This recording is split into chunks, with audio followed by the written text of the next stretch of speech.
Chapter 1105. Does your highness have any other orders? Chu Qingyan suppressed her anticipation and asked with a normal expression. Empress Liang was still admiring her own reflection in the mirror. Her gaze didn't land on Chu Qingyan, but her words were clearly directed at her. If you can teach the palace maid in charge of this consort's makeup techniques in the next few days, then this consort will fulfill your wish for the question you asked just now. Chu Qingyan revealed a happy smile, but she was afraid that it would be too obvious, so she tried her best to restrain herself. However, she still had some misgivings. For someone like Empress Liang who was used to ordering people around, she saw through her misgivings with a single glance. She said slowly, "You don't need to worry that this consort will play tricks. While you're at the state temple, you can come to this consort's place and spend 2 hours a day teaching her. When you leave, your parents will appear safely in the King of England's residence." Chu Qingyan immediately bowed her head in thanks. "Many thanks, Your Highness. You may withdraw." Empress Liang waved her hand. Afraid that Empress Liang would change her mind, Chu Qingyan immediately withdrew with Jasper. When they left, Empress Liang was still admiring her own beauty in the mirror. Once they left the courtyard, Chu Qingyan let out a huge sigh of relief. Then her lips curled into a bright smile. "Jasper, I finally rescued father and mother." "Congratulations, Master." Jasper also revealed a smile. "I'll go back and make a detailed outline for my lecture. When the time comes, I'll be able to deal with them." With the weight lifted from her heart, Chu Qingyan's words became much lighter. As she spoke, she walked towards her own courtyard. "Miss Chu, please wait." Just as she was about to take a step, she heard someone call out to her. Chu Qingyan stood still and turned to see Tang Lanhan standing under the shade of a tree. She recalled that if it weren't for Tang Lanhan's full cooperation in the room, she probably wouldn't have been so successful. She couldn't help but reveal a sincere smile. "So it's Miss Tang. You don't need to be so polite. Just call me by my name. I won't treat you as an outsider. How about I call you Qingyan?" Tang Lanhan walked in front of her with her maidservant and spoke in a pleasant voice. Although she was surprised by her straightforwardness, she admired this personality from the bottom of her heart, so she nodded. "I like your personality, Lanhan." "I like your personality too, Qingyan," Tang Lanhan said without any pretense. After the two of them finished speaking, they looked at each other and laughed at the same time. This smile was like a stone slab that was connected to the feet of the two, allowing the two to become close friends in the days to come with a tacit understanding. "The reason I waited here this time is to make friends with you. Anyway, there will be plenty of time in the future, and we will meet again. I can't be out for too long. Otherwise, my mother won't be able to find me and will leave first. Come and have tea with me when you're free." Tang Lanhan waved goodbye to her. Chu Qingyan looked at the person who came in a hurry and left in a hurry. She couldn't help but curve her lips. She really was a woman in a hurry. On the way back, Chu Qingyan received a lot of attention, but it wasn't as probing as before. Most of it was with kindness or eagerness to please her. She sighed in her heart. Sure enough, when you're with a woman, you still have to talk about makeup and skincare in order to stand firm. It seemed that she had to work harder in this area in the future. This was called when in Rome, do as the Romans do.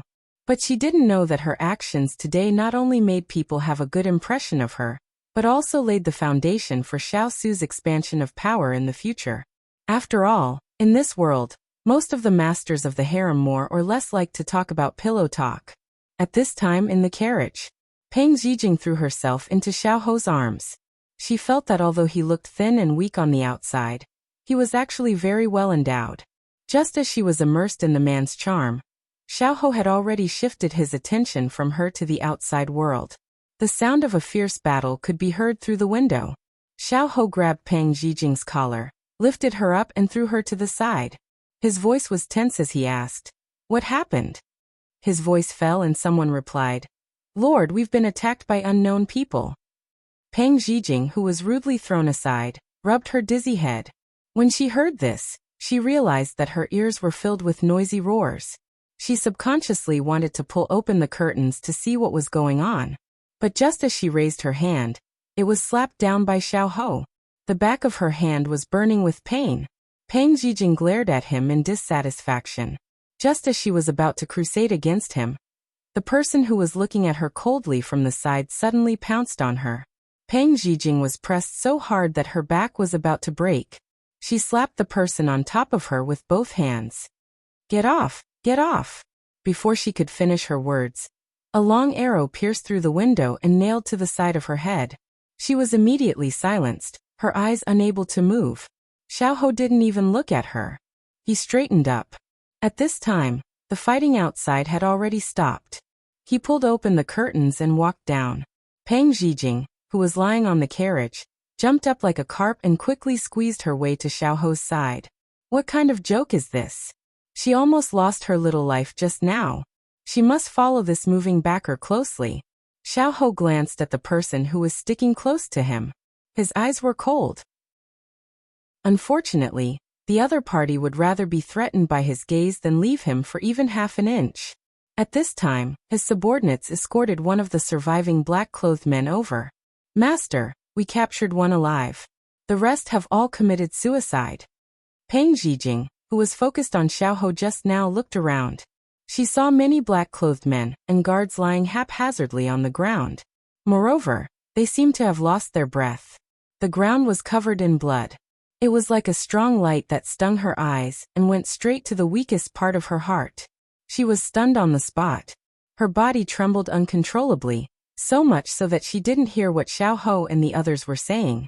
After Xiao asked clearly, he left some people to clean up the battlefield. When he turned around, he saw the pale and bloodless Pang Zhijing. He raised the corner of his eye. "This kind of scene shouldn't be unfamiliar to you." Pang Zhijing turned her neck stiffly. Her lips moved and her voice was very soft. "I am a law-abiding person. We live in a peaceful era, so we can't easily break the law. Injuring people will result in imprisonment, not to mention killing people. The ancient times are too scary, really too scary. I want to go home." She spoke with a lisp. Xiao didn't hear what she said at all. He also didn't have the patience to pay attention to her. "Then you can stay here alone." Xiao turned around and got into the carriage. In this place she only knew him. Seeing that he didn't care about her, her heart panicked. She immediately followed him into the carriage, afraid that he would lose her. Xiao saw her scared out of her wits and really couldn't understand. For example, at this moment, her hands were tightly clutching his sleeves. "Princess, I'm afraid there's something that this prince needs to tell you." "What is it?" "These assassins are coming for you." Chapter 1106. After drinking a bowl of iced plum soup, Pang Zhijing felt slightly more alive. She took a deep breath and asked, "Why do these people want to kill me?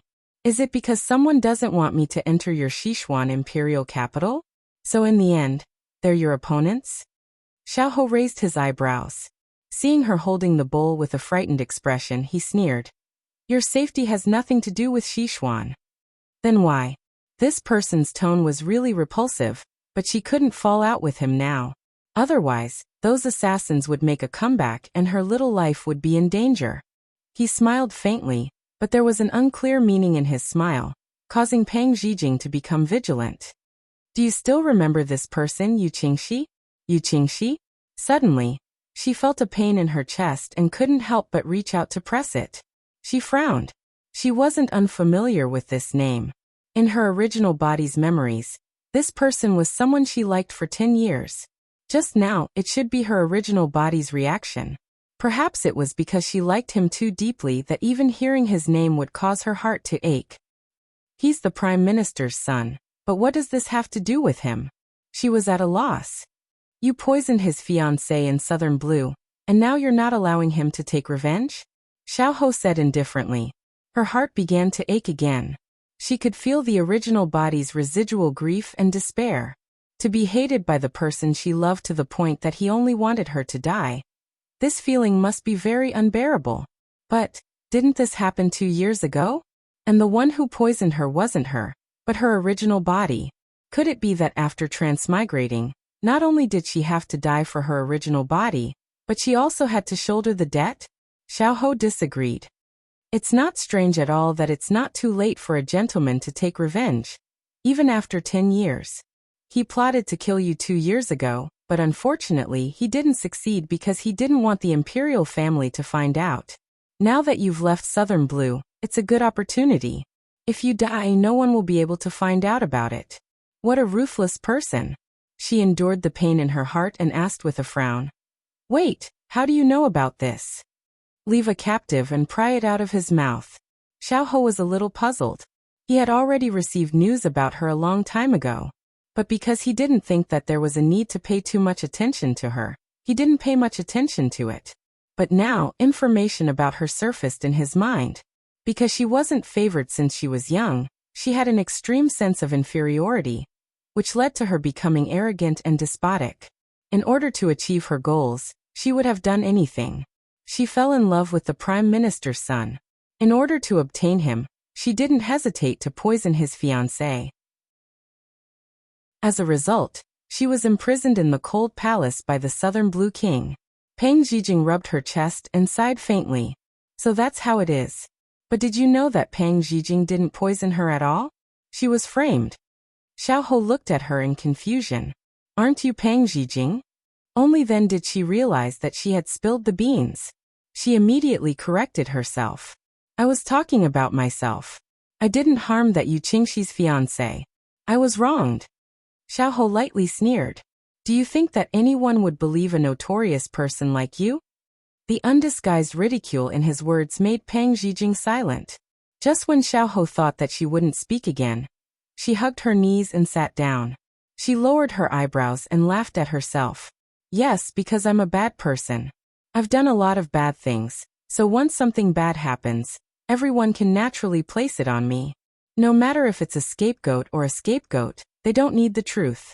As long as they believe that the culprit is the culprit, then they can openly trample on that self-righteous criminal. She had never properly sorted out Peng Zhijing's life. At this moment, because of Xiao's ridicule, scenes of the past appeared in front of her eyes. When she was 2 or 3 years old, Peng Zhijing was pushed to the ground and kicked and beaten by an older child. When she was a little more sensible, she fell in love with Yu Qingxi, but was mocked and ridiculed by him. She was even pushed into the lake by his fiancé. Later on, when she wanted to protect herself and not be bullied, she was repeatedly used by others and became a notorious poisonous woman. If she had to use 4 words to describe Peng Zhijing's life, it would be miserable. This was a girl that people couldn't help but pity. It was just that she reincarnated into the wrong body and entered a royal family that didn't suit her. Now that she had become her, she had to bring her out to enjoy the taste of freedom and no longer be bullied by others. The gloomy and sad words were like a gust of autumn wind that swept through Xiao's heart like fallen leaves. They danced in his heart and disturbed his emotions. He looked at the girl with her head down with a bit of surprise. Because of her words, many memories of his youth appeared in his mind. If you don't want to be bullied by others, then make yourself so strong that no one can bully you. In the end, it's still because you're too weak. Xiao frowned and said in a heavy and cold voice. Peng Zhijing looked up and fiercely looked at him, but she couldn't refute his words. Then what about you? Is it because of this that you want to preserve your strength and wait for an opportunity to attack? She asked. Xiao chuckled and turned to look at her. You don't need to know so much. Right now, your thoughts should be on whether or not those assassins will make a comeback, and not trying to find out more about me. This king will kindly advise you that the more people know, the faster they will die. It was the first time she met such a person who could say such cruel and threatening words with a gentle smile. Peng Zhijing thought of her situation and couldn't help but worry. Will they come back? That's hard to say. If they insist on killing you, then there will be many people lying in ambush along the way. In fact, if the first attack didn't succeed, they wouldn't act rashly, because they would have already alerted the enemy. But in order to prevent her from causing him any more trouble, Xiao lied through his teeth. Peng Zhijing swallowed and then moved closer to him. She grabbed his sleeve with her fingers and squeezed out 2 drops of tears. Well, Your Highness Prince E, for the sake of our cooperation, I hope you can protect me, your ally, well. Xiao reached out and pulled her fingers away. He said faintly, Of course, this prince will protect Your Highness. But it's inevitable that people will be negligent. If I don't protect you well, I hope your highness will be magnanimous enough to forgive me. Pang Zhijing cursed in her heart. This damned schemer. When she sat back down, a bottle was thrown on her lap. She picked it up and looked at him in confusion. At this moment, Xiao had already picked up the book beside him and lowered his head to read. If you don't get good treatment for your foot, it's one thing to be lame. But if the killers attack again, you won't be able to escape. The cold medicine bottle in her hand slowly warmed up, just like her heart at this moment. She lowered her head and said softly, "Thank you." Her fingers paused as she flipped the page, but then she continued to flip. Chapter 1107. King of England's Palace. Hualing was sitting on a tree trunk, biting a grass branch in boredom. His ears twitched, and the sound of something piercing through the air came from below. He reached out with his hand behind his back, and something appeared in his palm. Taking it over to look, it was a tangerine. He lowered his head and saw Turin standing under the tree. He couldn't help but smile. "Thanks. You're so busy, yet you came here to slack off." Wood Spirit leaned against the tree trunk and looked up at him. "There's no other way." Master suddenly took out all the work that had piled up over the past few years to deal with. "My entire body is shaking right now and my legs are cramping. You have to let me catch my breath." Hualing complained. Ever since the little princess went to Wuxia Temple, Master couldn't seem to be idle. He would find things for himself to do all day, and would lead his subordinates to follow him around like a spinning top. Turin knew what he meant and sighed. The little princess has left for 2 days. It feels like without her, the entire palace has become much quieter. That's right, the little princess isn't here. Master has nothing to do, so he can only torment us. I really miss the days when there was a princess, a master, and good food in the palace. Hualing let out a deep sigh. Don't complain. Eat the tangerine and quickly come down to work. Otherwise, Water Spirit will skin you alive in the afternoon. Turin turned and walked away after saying this. What? Water Spirit was coming? What a joke. He didn't want to taste her whip. Hualing bit the tangerine and immediately jumped down the tree, anxiously following him. In the study, Xiao was currently flipping through files.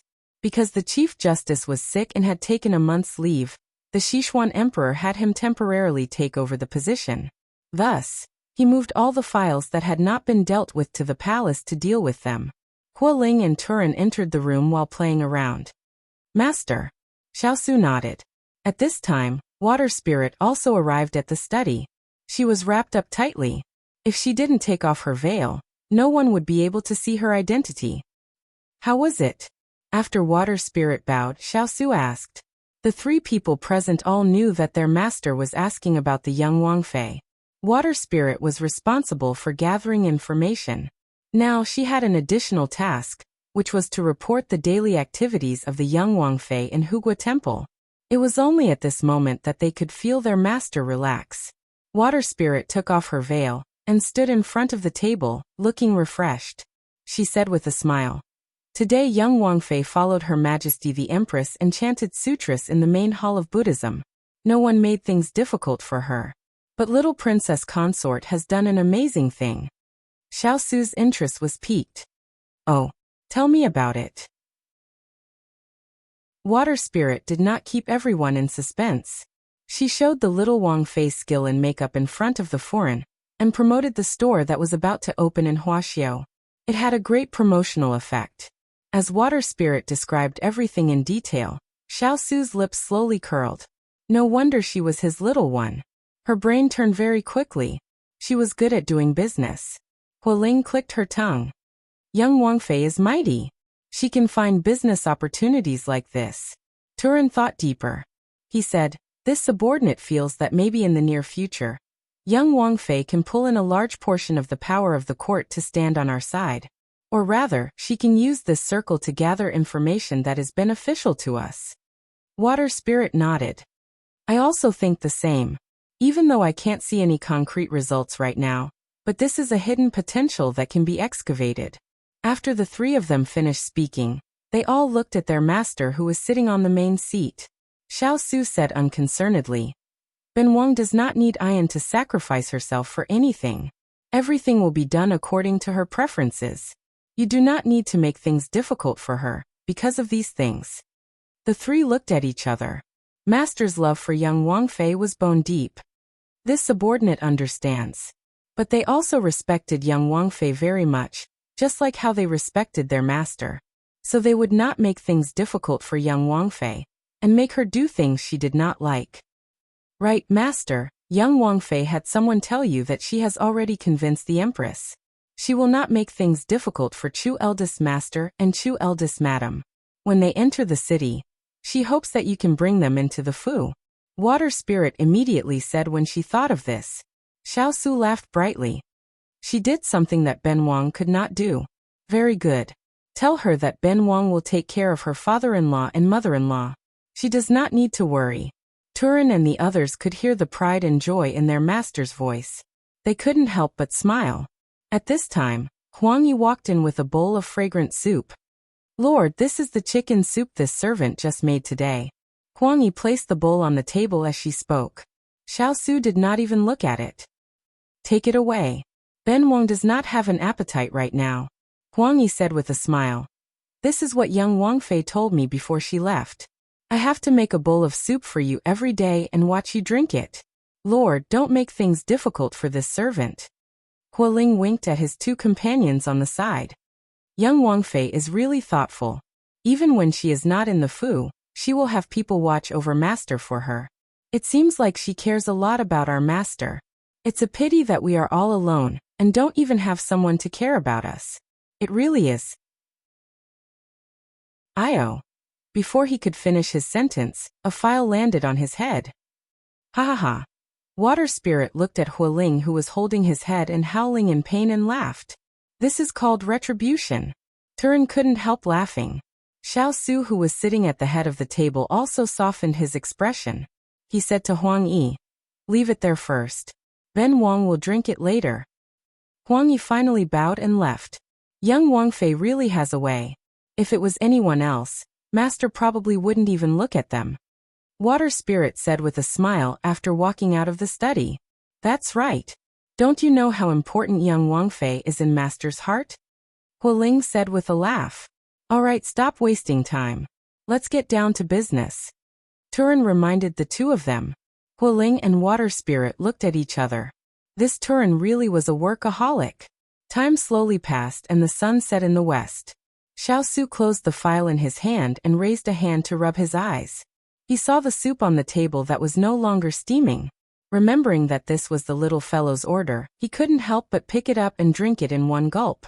Hong Yi, who was standing in the hallway of the courtyard, had been hiding behind a pillar the entire time, paying close attention to the study. When she saw Xiao Su drink the soup through the window, her eyes lit up with a strange light. Great, the medicine would take effect in 2 hours. At that time, she wanted to see how long this Liu Xiaohui could last. She pinched her handkerchief as she thought about what kind of expression Chu Qingyan would have when she came back, and found that she couldn't drive her away. As long as she succeeded tonight, she wouldn't be afraid of anything, because she had the Empress behind her. Thinking of this, her lips curled. Then she had to go back now to prepare for tonight. Chapter 1108. The setting sun cast a large patch of pale yellow light on the ground. From afar it was magnificent and beautiful, making one unable to bear to look away. Chu Qingyan sent away the palace maid sent by Empress Liang to learn how to put on makeup. She stretched lazily and leaned against the door frame, admiring the magnificent scenery of nature. Jasper, tell me, there are so many beautiful things in life. Why do some people cling to those imaginary power? Chu Qingyan suddenly lamented. Jasper stood behind her and thought for a moment. Perhaps it's because of human selfishness. Some people have tasted the days of not having enough to eat and not having enough to wear, so they don't want to suffer and do anything for wealth. Or perhaps it's because they're greedy and want to have more things. Chu Qingyan turned to look at her and nodded approvingly. Our Jasper is so smart. Jasper smiled and lowered her eyebrows. Actually, master already understands these principles. Why do you still need to ask this subordinate? Just take it that I'm bored. Sigh, she really wanted to be a big ice cube. And her family's little high, the little troublemakers. After sighing to the sky, she turned and prepared to return to her room. But at this moment, a dart flew through the air. Jasper quickly stretched out 2 fingers to catch it. Then she chased after it, but the figure was nowhere to be seen. She returned and handed the dart to her master. "Master, there's a letter on it." Chu Qingyan took it and opened it to see what was written on it. 2 hours later, see you at the usual place. Usual place? Master, who is this person? Jasper was very puzzled after reading the words. Chu Qingyan pinched the letter and smiled. At first I didn't know either. But after thinking about it, I knew who it was. 2 hours later, Chu Qingyan walked into the forest. The darkness in front of her eyes slowly faded away, until it was completely replaced by the light of the fire. She saw the person sitting under the tree and tending to the fire. "I can smell the aroma of meat from afar. Tell me, is it appropriate for you to openly murder living creatures in this peaceful place of Buddhism?"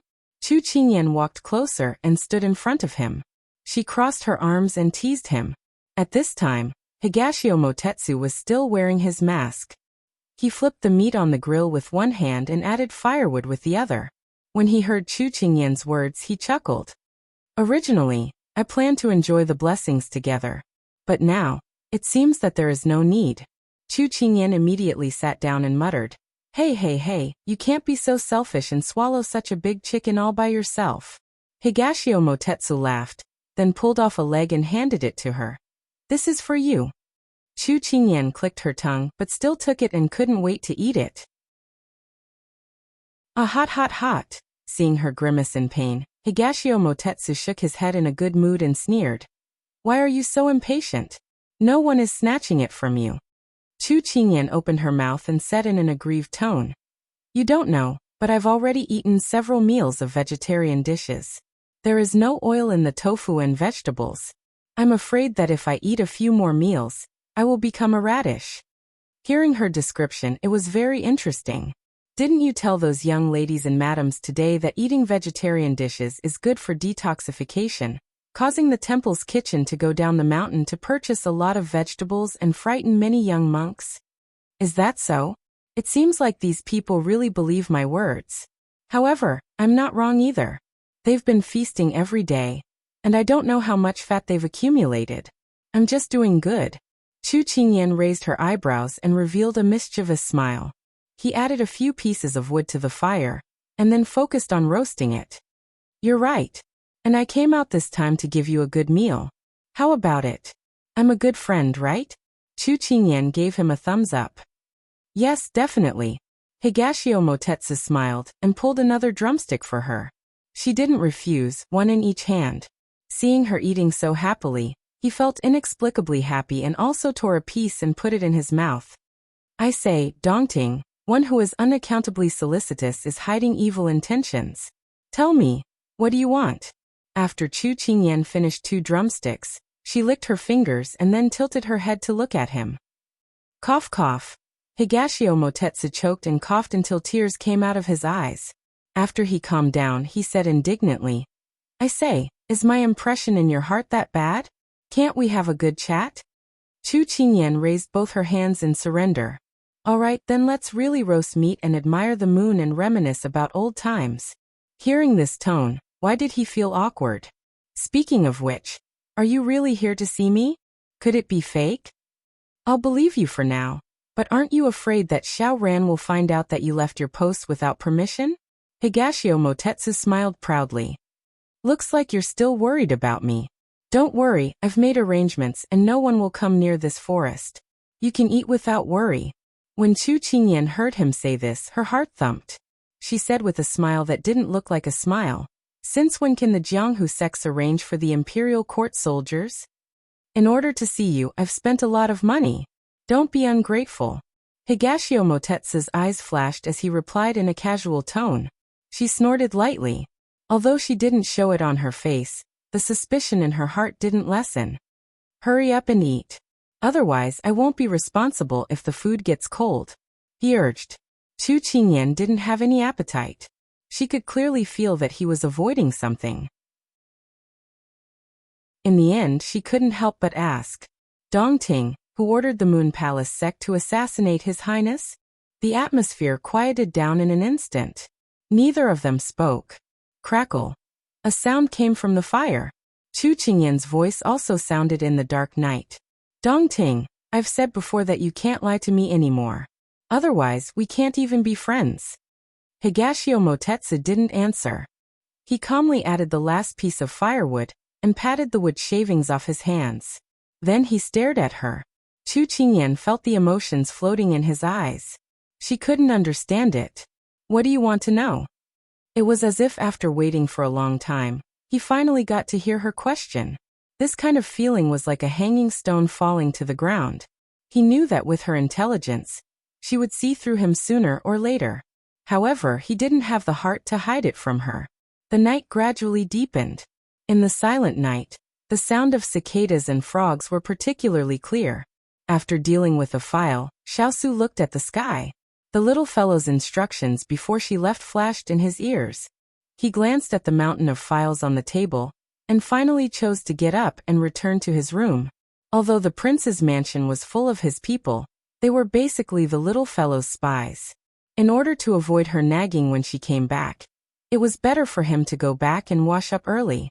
Thinking of this, he couldn't help but smile helplessly. However, just as he stood up, he suddenly frowned. He felt something strange in his body. His palms were sweaty and his whole body was hot. His body swayed slightly and he almost couldn't stand. Chapter 1109. Xiao was barely able to support himself with the table. He could feel that there was an evil fire running around in his body. He deeply furrowed his brows. He wasn't unfamiliar with this feeling. He took a deep breath and suppressed the evil fire. Someone come. Hualing and Turin immediately pushed open the door. Master, what orders do you have?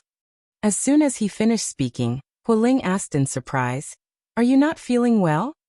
Xiao raised his hand to stop him. Someone drugged this king.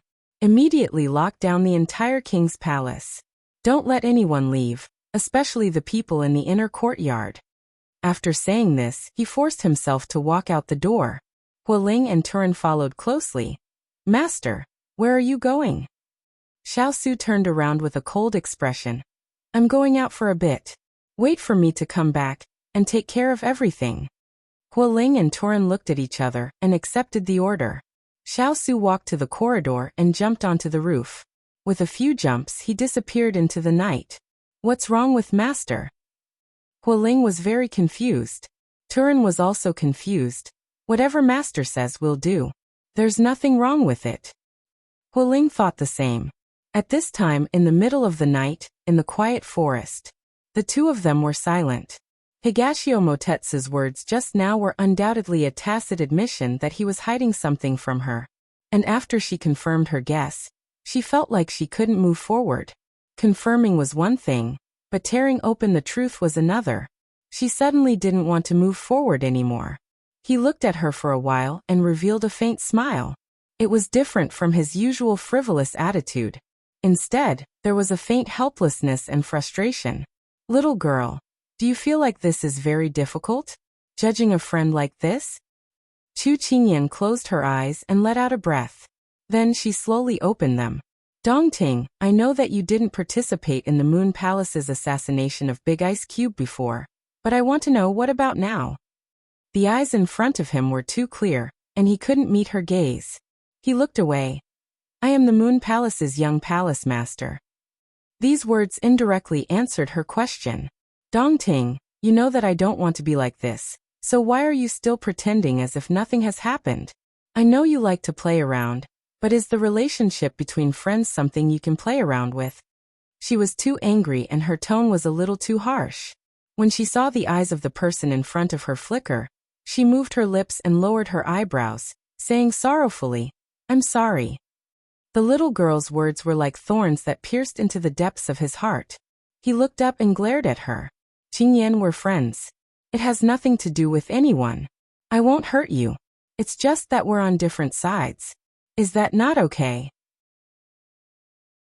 Chu Qingyan frowned and said firmly, My friends will never hurt the people I care about. So Xiao is the most special person in your heart? Even if I treat you extremely well, if I hurt a hair on your family Xiao, I won't be forgiven? Higashio Motetsu narrowed his eyes and asked word by word.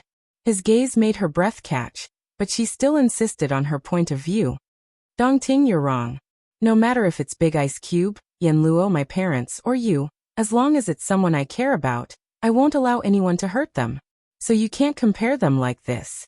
Higashio Motetsu smiled gently. The sharpness in his eyes seemed to have been blown away by the night wind, and disappeared into the depths of his eyes. Only a faint self-deprecation was left. He stood up and took 2 steps forward, his back facing her. Chu Qingyan stood up with him. Qingyan, I sincerely want to be friends with you.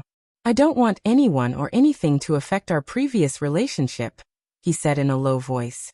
Chu Qingyan didn't notice the emotion in his words. She looked at his back and said, Dongting, have you ever thought that if we stand on opposite sides, we'll have to fight each other for the people behind you and for the people I want to protect? Do you think we can still be as calm as before? This was the gap between the two of them. It was a fact that couldn't be ignored. She didn't know if he couldn't see it clearly or was unwilling to see it clearly. He remained silent. He had thought of these consequences before. Qingyan, will there really be a day when we fight to the death? He asked softly. Chu Qingyan pursed her lips and looked at his back. She blinked and said, if you insist on fighting Big Ice Cube for the people behind you, I think I'll have to fight you sooner or later. Actually, in your heart, I'm not that important, right? His low voice was no longer as beautiful as before. Chu Qingyan took a step forward and explained anxiously, Dongting, you're my friend. You're important to me. As soon as she finished speaking, he sneered and said, but when it comes to Xiao, everyone has to make way for him. She was clearly asking who the people behind him were. Why did the topic change to something so strange? At this moment, Chu Qingyan didn't know what to say. And at this moment, the person in front of her didn't seem to want to say anything more. He didn't say a word, and was about to walk forward. Dongting, she called out to him. Little girl, I won't hurt you. Maybe I held you hostage before, but I won't do it again. But I won't show mercy to Xiao. After he finished speaking, he disappeared before her eyes in a few flashes. Chu Qingyan wanted to stop him, but it was too late. She scratched her head. Why did everything turn out like this? It was as if she was the one in the wrong. At this moment, Higashio Motetsu jumped onto the tree trunk. He reached out and pressed his hand to his chest, his heart aching. Little girl, I'm sorry. Maybe this way, you won't feel awkward when you draw your sword on me. Only a heartless person can live freely.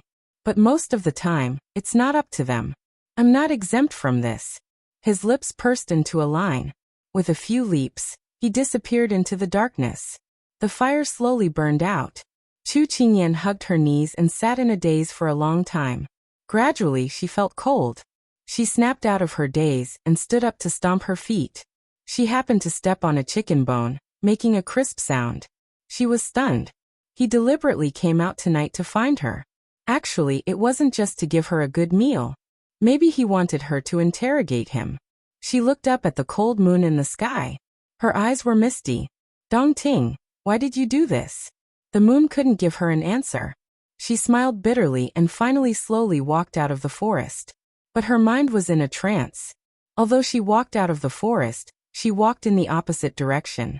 Just as she was about to walk back, she saw a person dressed in gray sitting by the stone table. She couldn't help narrowing her eyes. When she saw the figure, she couldn't help but walk over. At this time, she was in a bad mood and needed to talk to someone. Chapter 11:10. Su Jian glanced at the person sitting in front of him. He put down the chess piece in his hand and smiled. Almsgiver Chu, are you troubled? When she saw him sitting in the courtyard, she didn't hesitate to walk over. Then, she saw him play chess with her and said, I'll be your opponent. So the two of them played together, one playing white chess and the other playing black chess. However, the black and white image on the chessboard dazed her slightly. When she heard his question, she replied gloomily, Su Jian, what kind of friend do you think is considered a true friend? Su Jian was not surprised by her sudden question because he often received all kinds of strange questions when he was in the temple or walking outside. Hence, Chu Qingyan's question was the most common. However, he was still a little surprised. Ever since they met, she had always been an optimistic and positive person. It was rare to see her so depressed. He guessed that it had something to do with the word friend. The definition of a friend is actually very broad. It includes a meeting, a nodding acquaintance, a drinking and meet friend, a pleasant meeting, a congenial conversation, genuine concern, a life and death situation. These are all definitions. However, if you want to consider a true friend, it depends on how you interpret it. Just like the word Buddha, it has different meanings in different hearts. Chu Qingyan could not help but roll her eyes at Su Jian's words. Isn't that the same as not saying anything? Su Jian was not annoyed by her words. He smiled and said, "Actually, you already have a definition in your heart. Why are you still asking this penniless monk?" Chu Qingyan was stunned again. She indeed had her own set of standards for friends. Dong Ting was one of the few friends she had in ancient times, and she cherished it very much. However, she could not accept that he would lay his hands on the person closest to him. More accurately, he would hide in the shadows and lay his hands on the big ice cube without them knowing. This was something she could not forgive. "Su Jian," she said softly and slowly. When he heard his name come out of her mouth again, he felt a little different. He steadied his mind and said, "Go on. When your best friend attacks the person you love the most, what will you do?" She raised her head. Her eyes were bright and filled with anticipation. Su Jian was dazzled by her bright eyes. It was rare to see such a serious and sincere look. "Benefactor Chu, I'm a poor monk who has nothing but emptiness. Distance, greed, anger, infatuation, and hatred. I have no love. Your analogy is somewhat inappropriate." Chu Qingyan took a deep breath. Why isn't this monk enlightened? All right, change the subject of this metaphor. For example, me. Su Jian lightly smiled. Nothing can be forced. Chu Qingyan snorted. What kind of answer was that? You're not just trying to fool me, are you? Su Jian shook his head. You've already mentioned 3 things. His best friend and the person he loves the most. Since he's decided to take action, he's naturally considered you. However, he still insists on doing so. This means that this matter is set in stone and won't change because of you. Since that's the case, why should you worry? This is the result. Su Jian's words revealed what she was thinking. She felt suffocated and her chest hurt a little. She held her forehead and mocked herself. As expected, honest advice grates on the ear, and good medicine tastes bitter, but the first needle hits the blood. The truth is always so cruel and merciless. Originally, he had been worried for her, but after hearing her teasing words, although he was still a little disappointed, he was much better than before. He picked up a white piece and placed it on the chessboard.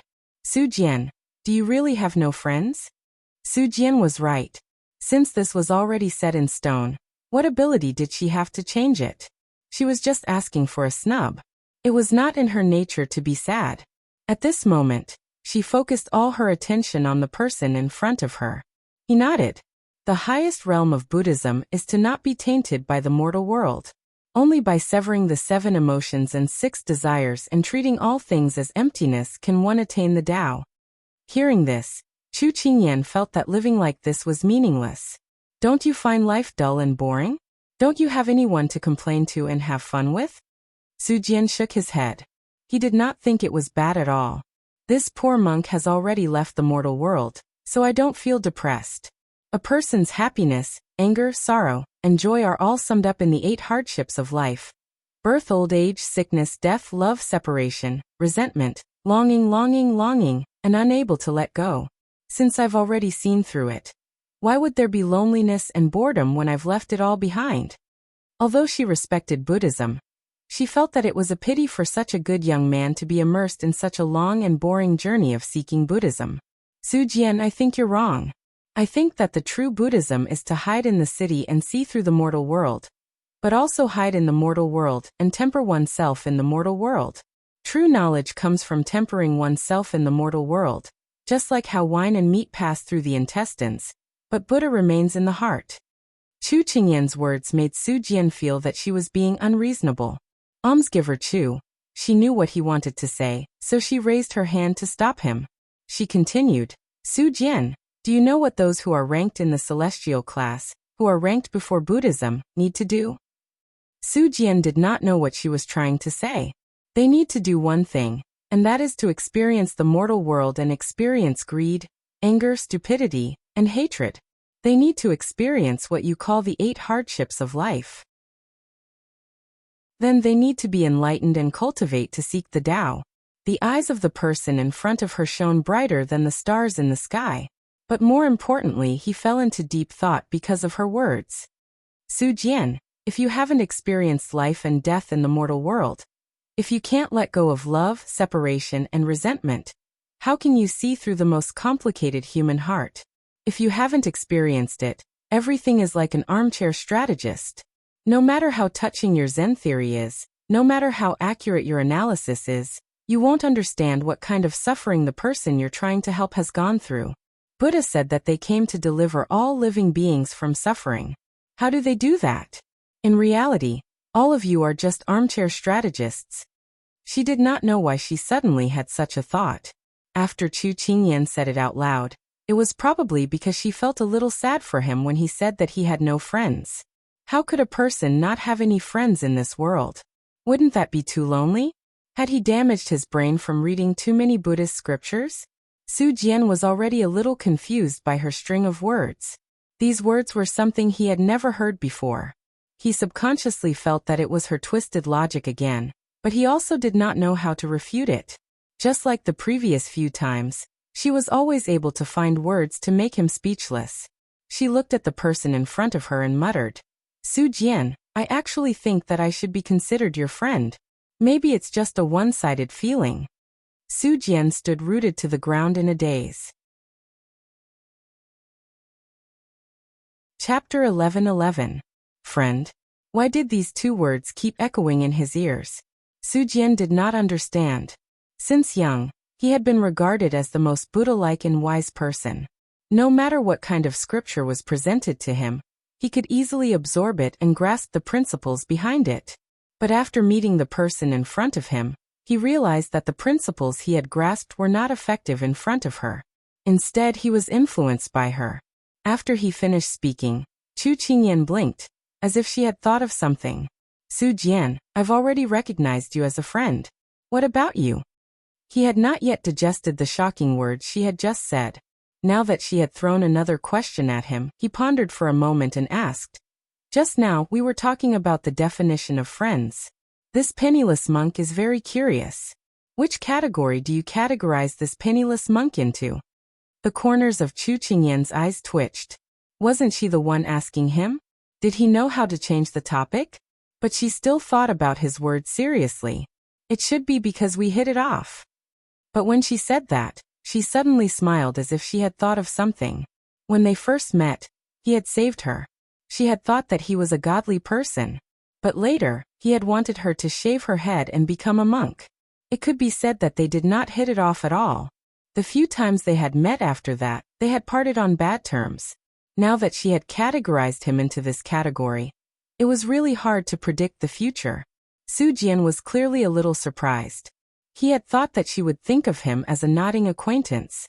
Of course, Chu Qingyan did not miss the shock on his face. She sighed and said, I don't know how to describe it either. Back then, you looked like a flower vase, and you would say all sorts of weird things. It made me speechless. But now that I think about it, every time you appeared, you would save me from danger. Furthermore, after interacting with you for so long, I realized that you are not a stubborn monk. Talking to you is also very relaxing. In my opinion, you are already my friend. Perhaps before this, she had wanted to find out if Big Ice Cube would meet with any misfortune through him. But now, she sincerely wanted to be friends with him. Perhaps the fate between people was just so wonderful. He originally thought that she would have a grudge against him, but he didn't expect to hear her say these words. It was rare for him to feel such emotions after so many years. He was silent for a moment before he said, You lost. Chu Qingyan was confused by his sudden words. Lost? Then, her gaze followed his line of sight, and she couldn't help but twitch the corner of her mouth. When she was talking just now, she was absent-minded and had already forced herself into a dead end. Although she was only 3 steps away, the outcome was already self-evident. She threw the chess piece in her hand into the chess box in frustration, and stood up. What a failure. I came here because I was frustrated, but I didn't expect to be hit in the heart again. Forget it, you take your time. I have to go. Waving at him in the air, Chu Qingyan didn't wait for him to say anything and hurriedly left, because she realized that it was already very late. If she didn't go back, the 2 servant girls in the room would be anxious. Su Jian watched her back disappear into the night, and smiled as he put the chess piece in his hand back into the box. Just as he was about to put the chess pieces back into the chessboard, his fingers paused in mid-air. The black chess pieces neatly formed a word on the chessboard. A friend's close friend. The knot in her heart that she came here for. He was afraid that she had never thought of winning from the beginning. He thought of her fallacious argument and suddenly smiled. Perhaps this kind of person was worth befriending. When she returned to the courtyard, as expected, the 2 servant girls were anxious. Xining and Jasper surrounded her. Master, you're only back now? Chu Qingyan patted the dust off her clothes and looked up with a smile. Aren't I back now? No, look who's here. Xining pointed towards the room. At this moment, the room was silent and dark. She raised her eyebrows slightly. It's so dark and you didn't light a lamp. Or are you trying to scare? Hearing their master's teasing tone, Xining and Jasper pursed their lips and smiled. You'll know when you go in. Hearing Xining's mysterious expression, Chu Qingyan couldn't help but roll her eyes. It was so late at night. Why were they playing games instead of sleeping? The 2 of them must have been waiting for a long time and thought of something to scare her. All right, I'll go in and take a look. She waved her sleeves helplessly, then went up the steps and prepared to push open the door. However, a gust of wind blew and the door opened by itself. She raised her eyebrows again. They were serious about playing with her. She raised her foot and stepped in. Just as she stood still, the door behind her suddenly closed. She wasn't surprised. Just as she was about to walk forward, she suddenly stopped. The smell in the air? So familiar. She felt her blood boiling in her body and her hands involuntarily clenched. Then she slowly turned around to look. She saw a slender figure standing in front of the bed. The black clothes he was wearing blended in with the dark night. Only the jade pendant at his waist was emitting a clear light. Looking up, she couldn't see his face clearly, but that pair of cold eyes instantly made her blood stop boiling. Then it boiled in an even stronger rhythm. She didn't even think as she rushed over and hugged him. The black figure also tacitly opened his arms and hugged her. Big Ice Cube, you're finally here. I missed you so much. Normally, she rarely said such mushy words of love. She felt that it was a little embarrassing to say such things after spending so much time together. But once they parted, there was a distance between the 2 of them. So these words naturally came out of her mouth. In the dark night, Xiao was originally using his internal energy to restrain the rampaging heat in his body. His body was slightly stiff, but because of her sudden confession, the blood in his body became even more restless. He hugged the person in his arms tightly. I missed you too. When these words came out, Chu Qingyan felt as if she had eaten honey. Her heart was full of bubbles. Big Ice Cube, why didn't you light the lamp? Is it to give me a surprise? She happily guessed. You can say that. Actually, he was afraid that when he saw the person he thought about day and night, he wouldn't be able to control himself. But he forgot that the stronger the internal energy, the better the eyesight. Just now when the little fellow appeared, his gaze couldn't leave her. Chu Qingyan's face turned slightly red. After not seeing each other for a few days, the Big Ice Cube actually learned how to be romantic. She laughed mischievously. Then you can light the fire now. I'll pour some tea for you to drink. I found that although the vegetarian dishes in this temple are very ordinary, the tea is still very good. Seeing that she was about to walk to the table, Xiao said in a low voice, No. What's wrong? She didn't understand his words and couldn't help but turn to look at him again. Because my body is inconvenient. Chu Qingyan's eyes widened, as if she had discovered something incredible. The coldness in that pair of black eyes faded, and was quickly replaced by a fiery passion. Chapter 11-12. She seemed to have been nailed to the ground. Why did Big Ice Cube give her the feeling that he was a hungry wolf that was about to hunt its prey? What was wrong with Big Ice Cube? She obeyed and did not light the candles, but returned to his side. She did not notice that something was wrong with him earlier, but now that she was standing beside him, she found that his fists were tightly clenched, as if he was restraining something. She could not help but reach out to hold his hand and asked in concern, "Big Ice Cube, are you feeling unwell somewhere?"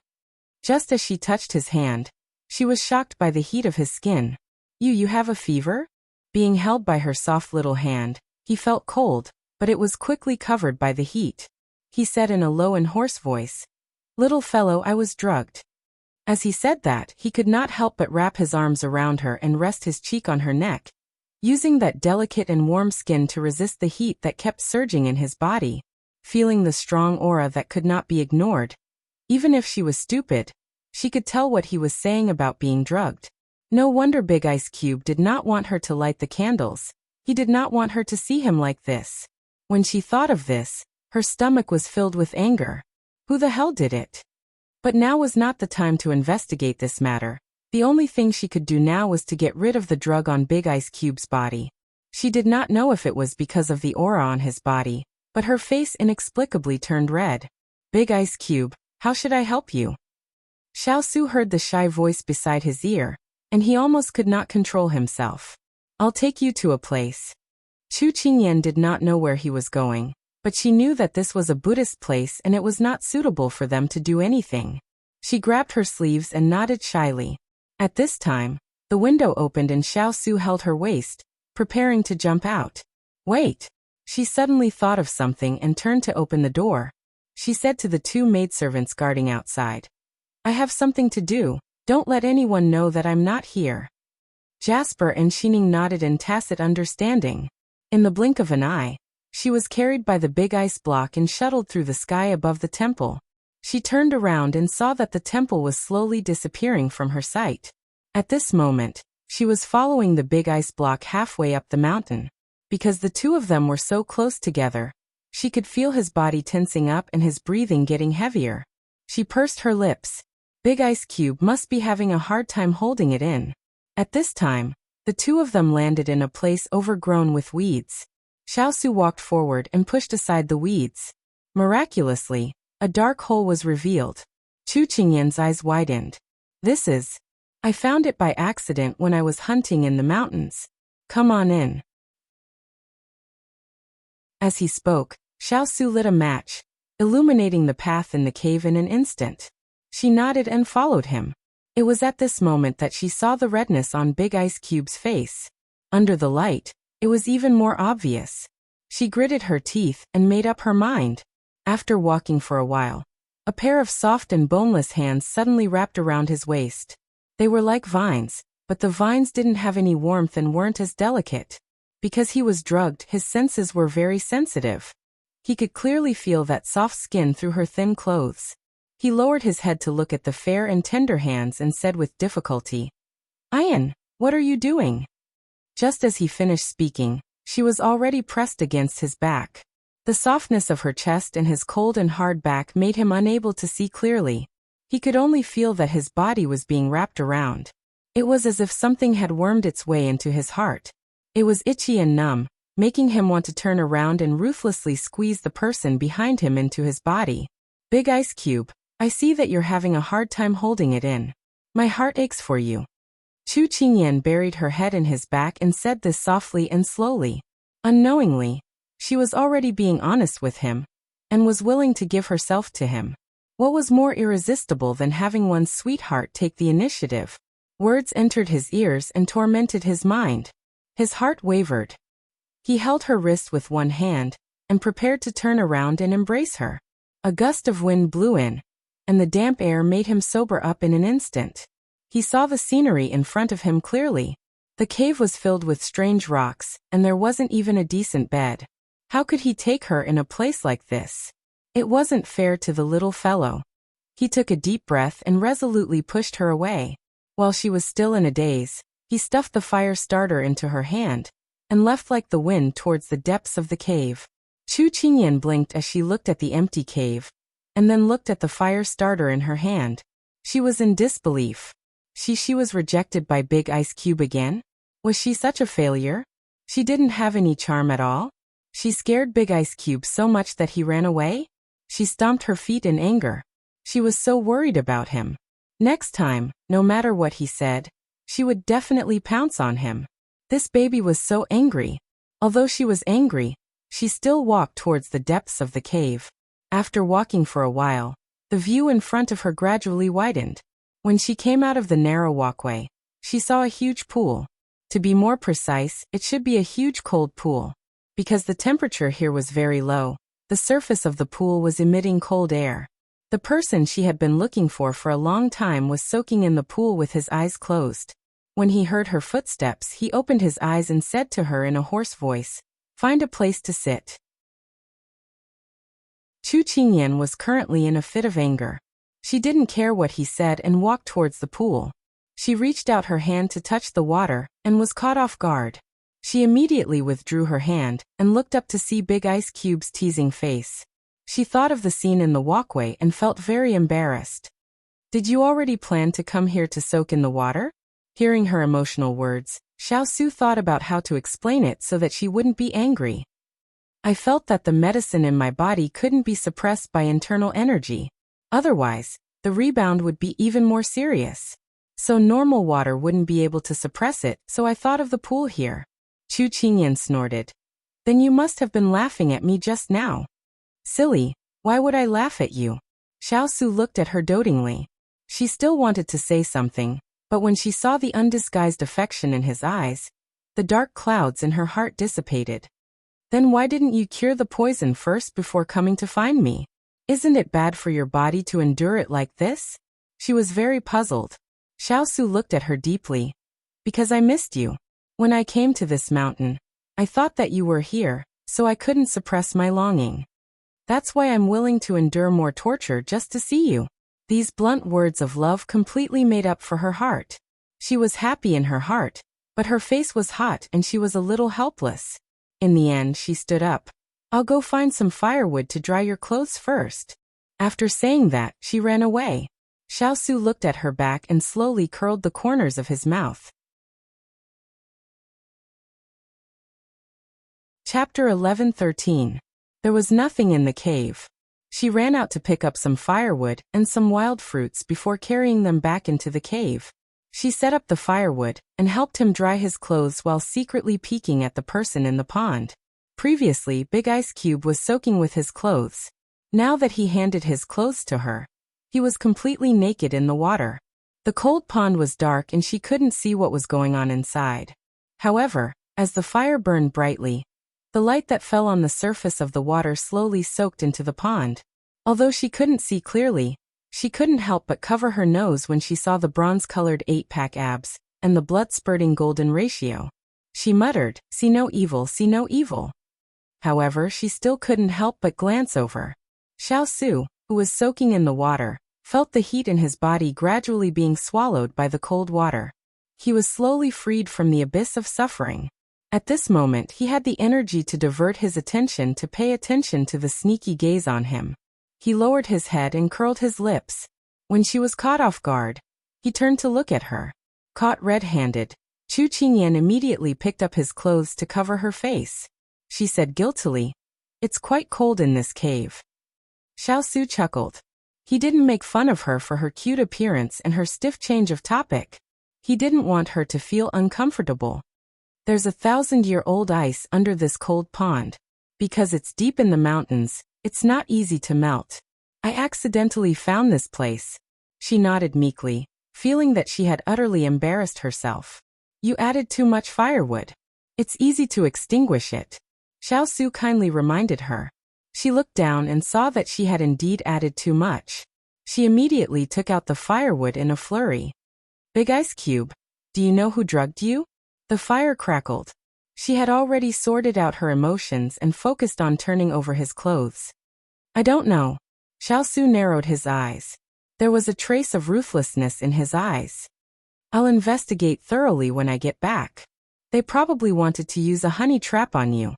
Fortunately, you didn't fall for it and ran out in time. Otherwise, if any woman came over and you couldn't control yourself. At this thought, Chu Qingyan broke the firewood in her hand. She was so angry that she even took it out on him. Voila! Xiao Su stood up from the water, crystal clear water droplets splashing everywhere, some sliding down his chest, abdominal muscles, and lower abdomen. In such a quiet environment, it was as sexy as it could be, and as pleasing to the eye as it could be. Chu Qingyan was startled by his sudden action. Her attention was attracted by his figure, but she quickly covered her eyes and shouted, "Your clothes are done drying.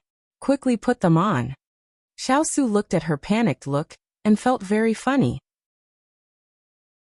Her mind was filled with the scene she had just seen. At this moment, she held her breath and pricked up her ears. She heard the sound of the water rippling, and then the sound of the shore.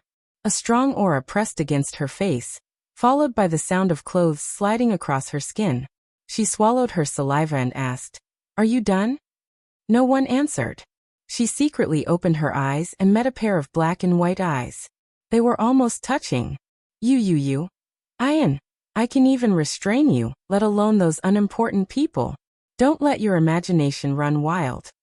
He raised his hand and ruffled her hair. Then, under her stunned gaze, he contentedly tied his belt and tidied up his clothes. Big ice block, he was getting more and more black-bellied. She raised her hand to touch her hot face. Just now when the big ice block bent down close to her, she accidentally saw his lean waist. She really wanted to reach out and poke his bouncy chest. Fortunately, her rationality prevailed, otherwise she would have embarrassed herself. Looking at the person who unscrupulously put on his clothes in front of her, Chu Qingyan raised her hand to cover her face. Where did the ice-cold big ice block from before go? Did she press some button and discover the magical function of the big ice block? How have you been these 2 days? He turned around and sat down in front of her, asking with a faint smile. "It's all right. It's just that I can't stand the smell of oil. I think I should be able to achieve the effect of slimming down on this trip." There was no need to talk about the things that were difficult in the temple. She was not a child who tattled all day long. He was very clear about the things that the little fellow encountered in the temple. At this time, when he heard her say this, he sighed in his heart. She was still like this, reporting only the good news and not the bad. He pulled her into his embrace from behind. "I'll have someone prepare some food for you. You won't have to suffer here. Also, I hope you can gain a bit more weight." His clothes were still warm from the drying just now. When he touched her skin, it felt very warm. She found a comfortable position in his embrace and said with a smile, "Big ice block, do you know that no woman thinks she's thin? Fat people want to lose weight, and thin people also want to lose weight." Xiao Su reached out and pinched her face. After she grimaced, he let go. "Too thin. It doesn't feel fleshy when I hug you." Chu Qingyan froze. She heard something incredible. "Pervert." Xiao Su calmly accepted it. In front of the person you love, you can still maintain a gentleman's demeanor. Then you should be worried. Listening to his self-righteous words, she rolled her eyes towards the sky. The big ice block has turned black. That's probably how it is. Huddling in his embrace, the cold of the cave was isolated. Her whole body was surrounded by warmth, and she felt a little tired. Go to sleep. When it's almost dawn, I'll send you back. Xiao Su caressed her head, gently coaxing her. She nodded and closed her eyes in relief. Just before she fell asleep, she felt that she seemed to have something to say to him, but forgot it. But she couldn't resist the heavy sleepiness and fell into dreamland. Xiao Su leaned against the stone wall, looking at the unguarded sleeping face in his arms. He hugged her tighter, and then closed his eyes. This sleep was the most peaceful sleep that the two of them had in the past few days. It was peaceful and warm here, but the King of England's residence was in a tense state of alert. No one knew what had happened, so they were all anxiously waiting for dawn. Hong Yi slammed the table. She thought that Lord would return to his room soon, but she never thought that he would not come back. When she was about to go to the study to find him, the entire backyard was surrounded by people led by Hualing. If she wanted to go out, she would be noticed by them, so she could only stay in her room. But there was no need to think about it, her actions must have been exposed. Only she never thought that when Lord realized there was a problem with his body, he didn't choose to find someone to relieve himself, but rather sent people to control everyone. She was really surprised. Could it be that Lord wanted to keep himself pure for Chu Qingyan? What a joke. But that medicine could not be cured by normal methods. Hong Yi was very curious. How did Lord withstand it? She was not worried about her identity being exposed at all, because she had already made careful arrangements. It was just that Lord did not fall for it. Chapter 11-14. At dawn, Chu Qingyan returned to the temple. What greeted her was the strange gazes of the two maidservants. "Xining, are your eyes twitching?" Xining snorted. "Master, where did you and His Highness go?" Chu Qingyan raised her eyebrows. When did this maidservant become so bold? She raised her hand and pinched her nose. "Stop talking nonsense. This miss is going to do her morning class." Xining rubbed her nose and stuck out her tongue at her master's graceful back. She didn't know if it was because she saw Dabing, but Chu Qingyan felt energetic all day. After returning from her morning class, she met Xiao Ran, who was waiting at the door. "What brings you here?" Chu Qingyan smiled as she greeted him. Xiao Ran laughed mischievously. "I've been busy these past 2 days, so I didn't have time to come find you." "That's right, I brought you something good." Actually, it was because Mufei didn't allow him to come over. Now that Mufei and the Empress had gone to listen to the eminent monk's preaching, he was able to sneak out. Chu Qingyan blinked. "What good thing?" Xiao Ran pretended to be mysterious as he took out the hand behind his back. Dang dang dang, it was a jasper flute. Just by looking at the luster, one could tell that it wasn't an ordinary flute. Xiao Ran presented it to her. "This was made by a famous master in our Sichuan. I specially brought it out from the palace." Chu Qingyan was no stranger to flutes. In the past few years, other than weapons, she had come into contact with various musical instruments in Lian City. The reason was simple. It was because her family's Dabing was very good at all musical instruments. She also wanted to learn a little so that when she fought in the Jianghu, she could play the zither and flute with Dabing for the rest of her life. Her memories were interrupted by Xiao Ran as he excitedly said, "Qingyan, let's find a place and I'll play it for you. How about it?" As soon as his voice fell, he didn't allow her to say anything and dragged her into the forest, scaring the two maidservants behind them. Chu Qingyan originally wanted to refuse him, but when she saw the expectant look on his face, she couldn't bear to say it. She asked him to let go of her, and then she followed him into the bamboo forest. After confirming that no one could hear them, the two of them stood still. Xiao Ran held the flute, his palms sweating. "Qingyan, my teacher said that I'm very talented in music. Let me play a song for you." Chu Qingyan thought the nervousness in his voice was because he was too embarrassed to play in public, so she encouraged him, "Relax, I won't laugh at you if you don't play well." Xiao Ran simply couldn't hear what she was saying. After taking a deep breath, he placed the flute horizontally to his lips. After the first note, the rest was much smoother.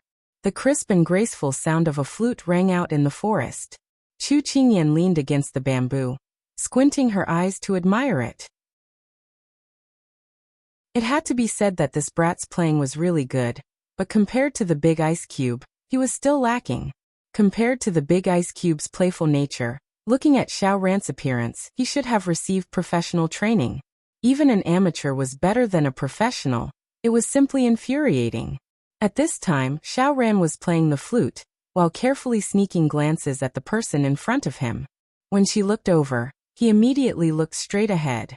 Chu Qingyan found his small actions funny. Since he was so sincere in inviting her to listen to the song, then she shouldn't disappoint his good intentions. But why did this song feel more and more wrong the more she listened to it? Phoenix courting Phoenix? Her body stiffened. She hadn't been listening carefully before, but now she found that the more she listened, the more certain she was. Feeling the emotions in her eyes, Xiao Ran's face turned slightly red. She could hear it. "There is a beauty that I can't forget. Not seeing her for a day, I miss her like crazy." The phoenix soars, seeking the phoenix from all over the world. But the beauty is not at the east wall. Playing the zither to replace the words, talking about the heart. "When I see Sushi comforting me." willing to match her virtue, hand in hand. Not being able to fly, causing me to fall. The crisp sound of the flute drifted in the green bamboo forest. It should have been a pleasant thing to listen to, but for Chu Qingyan, it was undoubtedly a shocking thunderbolt. Why didn't he play other songs, but this one? Her mind suddenly remembered the words that the person in the sleeve said to her before leaving. Could it be? Chu Qingyan's eyes widened in disbelief as she thought about what he had just done. It couldn't be. At this time, Xiao didn't know what Chu Qingyan was thinking because she was purely moved by him. So she played the flute even more attentively. The phoenix returns to its hometown, roaming the four seas to seek the phoenix. Without meeting the phoenix, without a general, how can I comprehend today's rising hall? With a beautiful lady in the boudoir, the people in the room are poisonous to my heart. Our necks are crossed like mandarin ducks, the two of us fly together.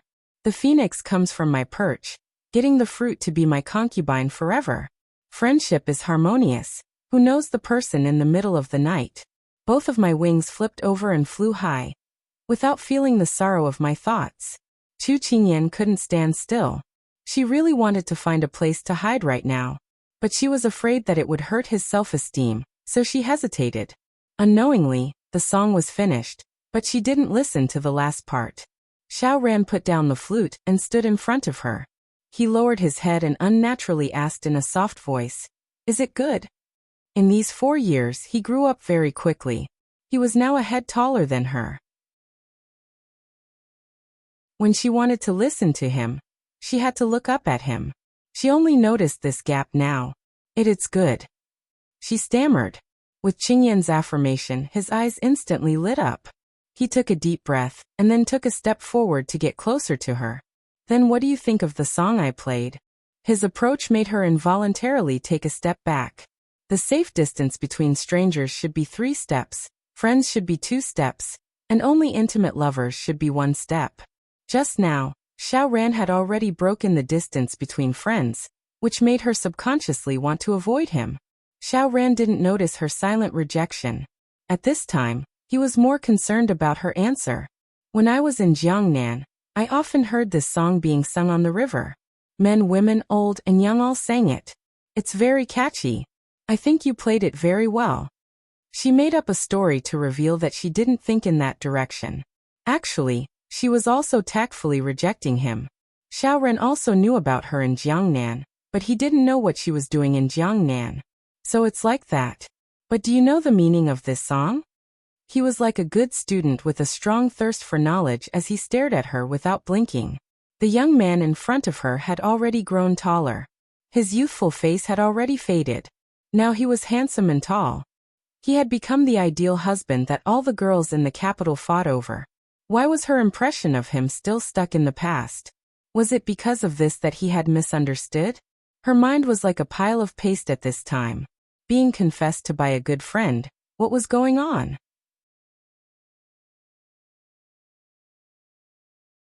Chapter 11:15. Chu Qingyan looked at Xiao, whose face was flushed red but pretended to be calm. His eyes were filled with anticipation, and her heart was uneasy. Was he going to reject him outright? Would she lose a friend in the future? She was silent for a moment before she raised her head. Her brows relaxed, and her eyes were mischievous as she said, "I know, this song is to confess one's love to the person one admires. You specially played it for me today, because you want me to learn and play it for your imperial brother when we return, right?" No, Xiao hurriedly denied, but she stopped him with one hand. Chu Qingyan shook her head and sighed softly. "Your imperial brother is not romantic at all. Perhaps when I play it, he doesn't even care what I'm playing. Instead, he'll pay attention to where my breath is unstable, and where I'm playing the wrong tune. So I'd better not display my slight skill in front of an expert." She patted Xiao shoulder, who opened his mouth to explain.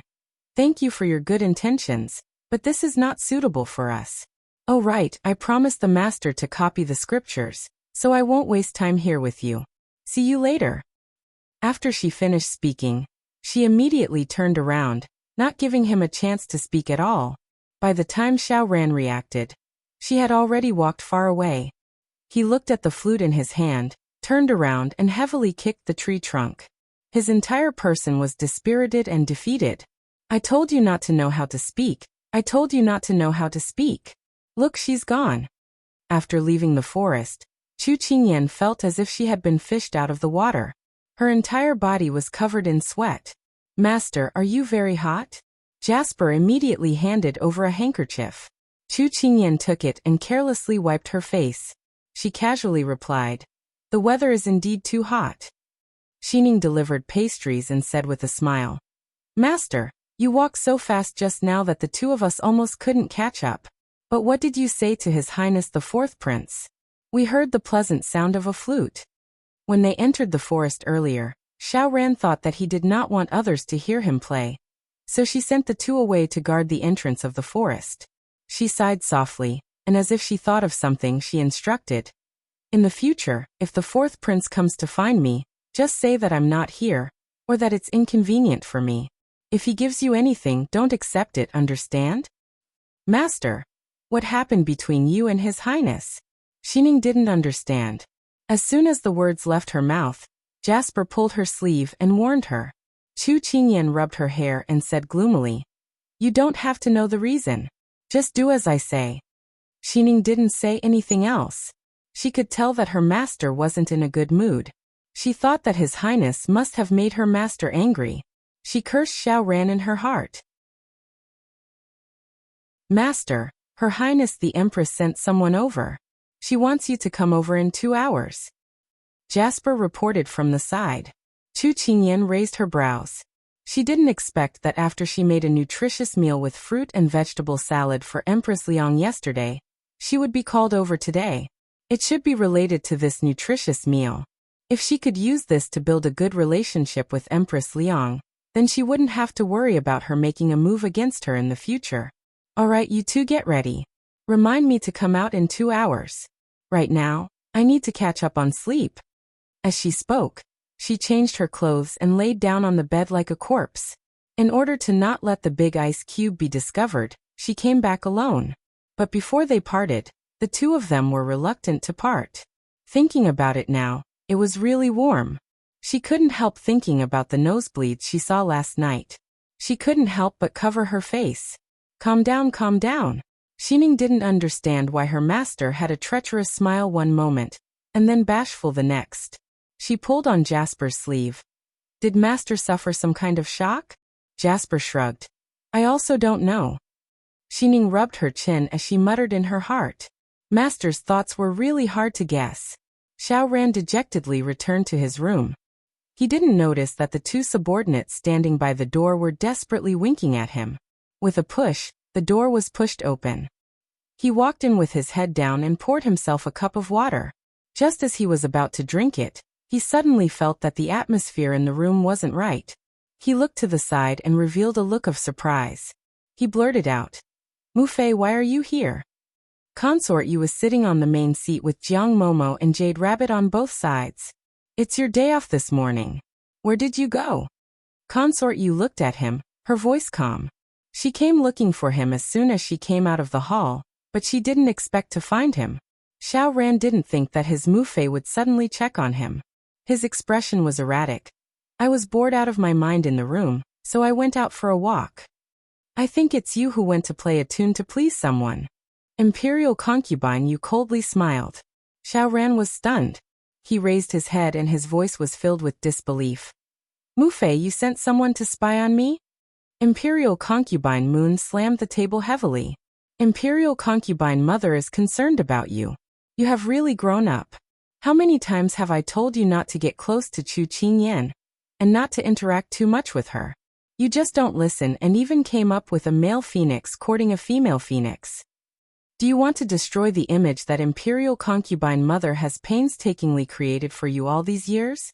Coveting your older sister-in-law and ruining your morals, do you want to anger your Mu Fei to death?" Mu Fei, Qingyan doesn't like Imperial older brother at all.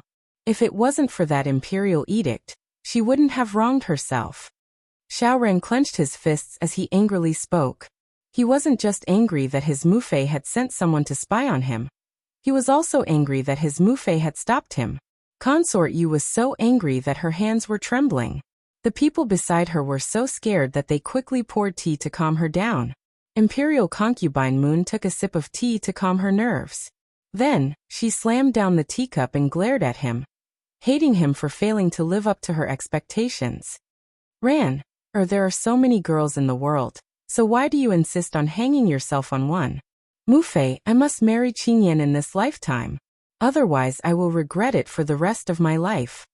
Xiao Ran stood there with his back straight. His eyes were firm and stubborn as he looked at the person sitting at the table. It was rare for Imperial concubine Moon to see such a resolute side of her son. While she was furious, she was even more shocked. She was shocked that Chu Qingyan had the ability to make her son give up everything to be with her. Imperial concubine Moon vented her anger on Chu Qingyan. Although she was angry, she couldn't have a conflict with her son. The more it was like this, the more she couldn't go against him. Otherwise, it would push things in a direction that couldn't be controlled. She suppressed her emotions. After calming her anger, she leaned back in her chair and revealed an expression that said everything could be discussed. Since you're so stubborn as a parent, I can't let you suffer any grievances. Forget it, Mufei won't stop you. Xiao Ran never thought that he would get this kind of result. His heart filled with joy. Is what Mufei said true? Of course, if Mufei doesn't love you, who will I love? But Imperial concubine Moon looked at him with an unfathomable gaze. You must listen to Imperial concubine Mother's wishes in everything. You cannot make your own decisions. You are just a hothead. Be careful not to scare her away. Xiao Ran thought about what happened in the bamboo forest today, and rubbed his head with a silly smile.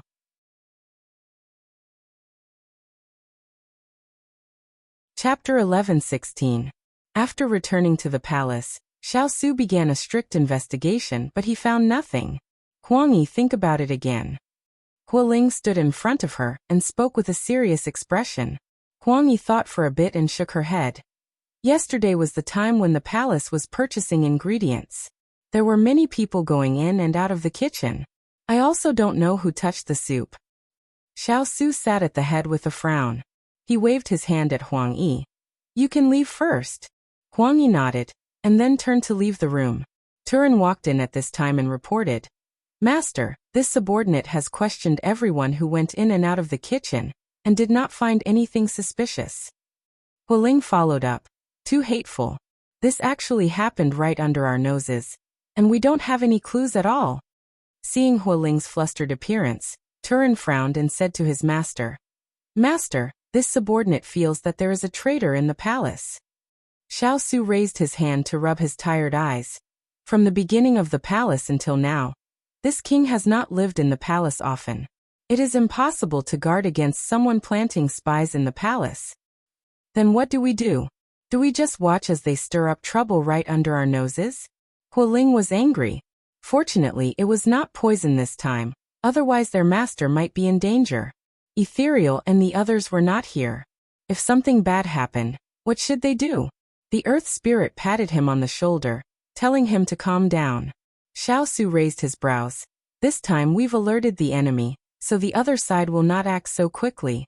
However, you must increase your vigilance and strictly inspect all the food in the kitchen. Pay special attention to the women in the inner courtyard. Increasing the patrols in the palace was for the little lass to come back in 2 days and eliminate the threat ahead of time. Turin and Hu Ling looked at each other. There was no doubt that the person who poisoned the soup was one of the maidservants in the courtyard. They hoped that it was a simple matter of wanting to become a phoenix and not a conspiracy. At this time, someone knocked on the door. Hu Ling walked in and said, It's probably Water Spirit. When he opened the door, it was indeed Water Spirit in disguise. She entered the door and bowed to her master. Then she looked around at everyone and blinked. I heard that something happened in the manor last night. Is Master all right? How could anything happen to Master? Hu Ling snorted. It was clear that he was quite angry at the person who had drugged him. He then asked, Why did you come here today? Because the group of Southern Heaven's envoys was about to enter the city, the situation was a bit tense. Therefore, Master told Water Spirit that there was no need for her to run to both sides, and that she could directly send someone to send a message if there was any matter. Water Spirit put away the smile on her face, took a few steps forward, and said to her master, "It's like this. Recently, Pigeon Feather discovered that there are many Jianghu people of unknown origins around the right prime minister, so I ordered people to investigate. Today, I just got the results. These people are from a mysterious sect in Jianghu called the Moon Palace sect. They once tried to assassinate you, and were also seriously injured by you. Now that they are following the right prime minister, I am worried that they will harm us again." The Moon Palace sect? This name was not unfamiliar to Xiao, because one of the little fellow's friends was the young palace master of the Moon Palace sect, Higashio Motetsu. He thought of the 3-year agreement, and also thought of the surprise and joy the little fellow had after reuniting with Higashio Motetsu in Jiangnan. He wondered how the little fellow would feel if he knew that the Moon Palace sect was loyal to Consort Yu's faction. He did not want the little fellow to be sad because of his friends again. According to what Water Spirit said, what happened back then makes sense. I was wondering why so many assassins wanted to kill us. So it was Consort Yu who was causing trouble behind the scenes. Hualing slammed the table heavily, full of anger. Turan spoke, his voice filled with worry. "Master, if the one standing behind the Moon Palace sect is Consort Yu's right prime minister, and they have been gathering experts these past few years to persuade the court officials, this subordinate feels that this is very disadvantageous for us." Xiao felt that the appetite of Consort Yu's faction was getting bigger and bigger. He was silent for a while before saying, "Water Spirit, continue to follow the Moon Palace sect. See what they are doing for the right prime minister. We need to know ourselves as well as the enemy." Hualing, contact with Spirit.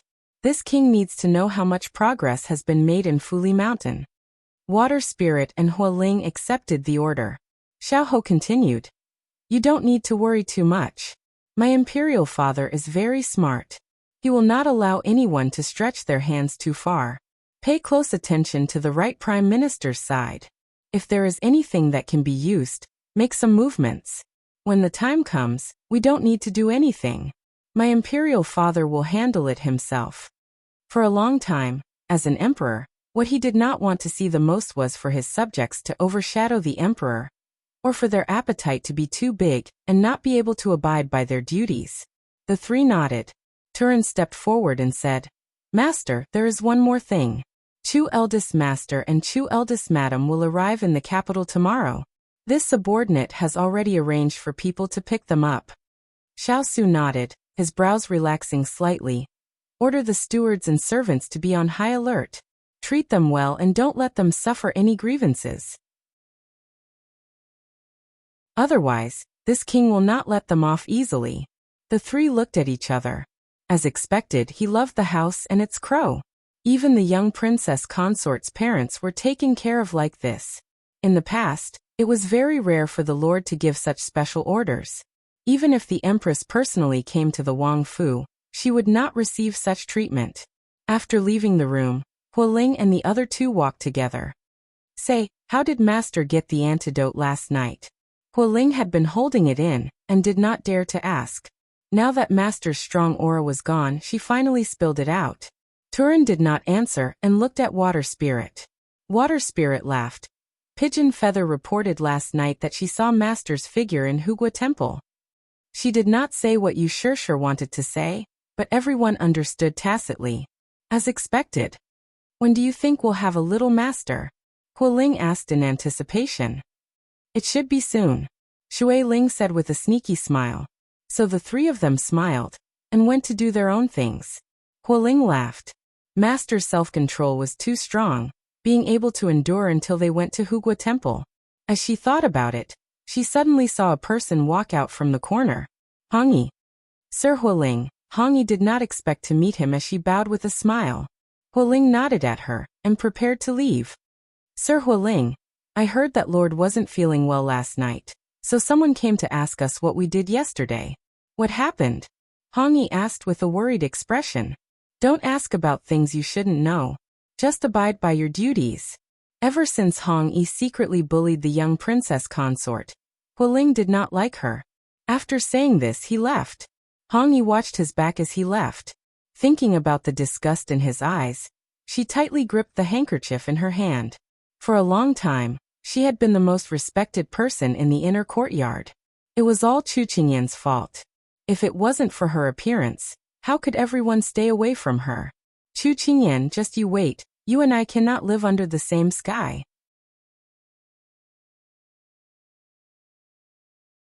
Chapter 11-17. After several days of chanting, Chu Qingyan felt that as long as she shaved her head, she would become a member of Buddhism. Now she would say Ba every time she opened her mouth. Ba every time she closed her mouth. Fortunately, she could finally be liberated. These few days could be described as an abyss of suffering. Not only did she have to take care of Empress Liang's precious stomach, but she also had to teach the madams and misses of officials about makeup. She also had to watch the women's intrigue. If they were accidentally ignited, she also had to know how to put out the fire. In fact, there were also those love rivals who always wanted to step on her. She thought back to how she was able to leave the mountain safely and steadily. She really burned incense to thank the gods. Master, we have to go back and eat well. Look at how thin you have become. Xining pitifully looked at her master from the side. Chu Qingyan faintly sighed. After staying in Hugua Temple for a period of time, she felt that she was about to grow into a vegetable. She hoped that when they returned, the big ice cube would still be able to recognize her emaciated face. After the honest talk with Dongting that night, he never appeared again. After asking a few guards indirectly, she found out that he had already left. When she received the news, she suddenly felt a sense of loss. As for Xiao Ran, ever since that day when he played the song, she was still on guard against him appearing again. But strangely, he never took the initiative to look for her again. Even if he accidentally bumped into her, he didn't stay for long and left. She thought that maybe he was too busy to care about her. But this was also good. She didn't have to bring up the old matter again. However, so many things had happened in just a few days. The reunion of old friends, the sudden confession of friends, the battle of wits and courage with those with bad intentions. She felt that these experiences could be written into a book. Sitting in the carriage, Chu Qingyan looked back at the temple that was gradually getting farther and farther away.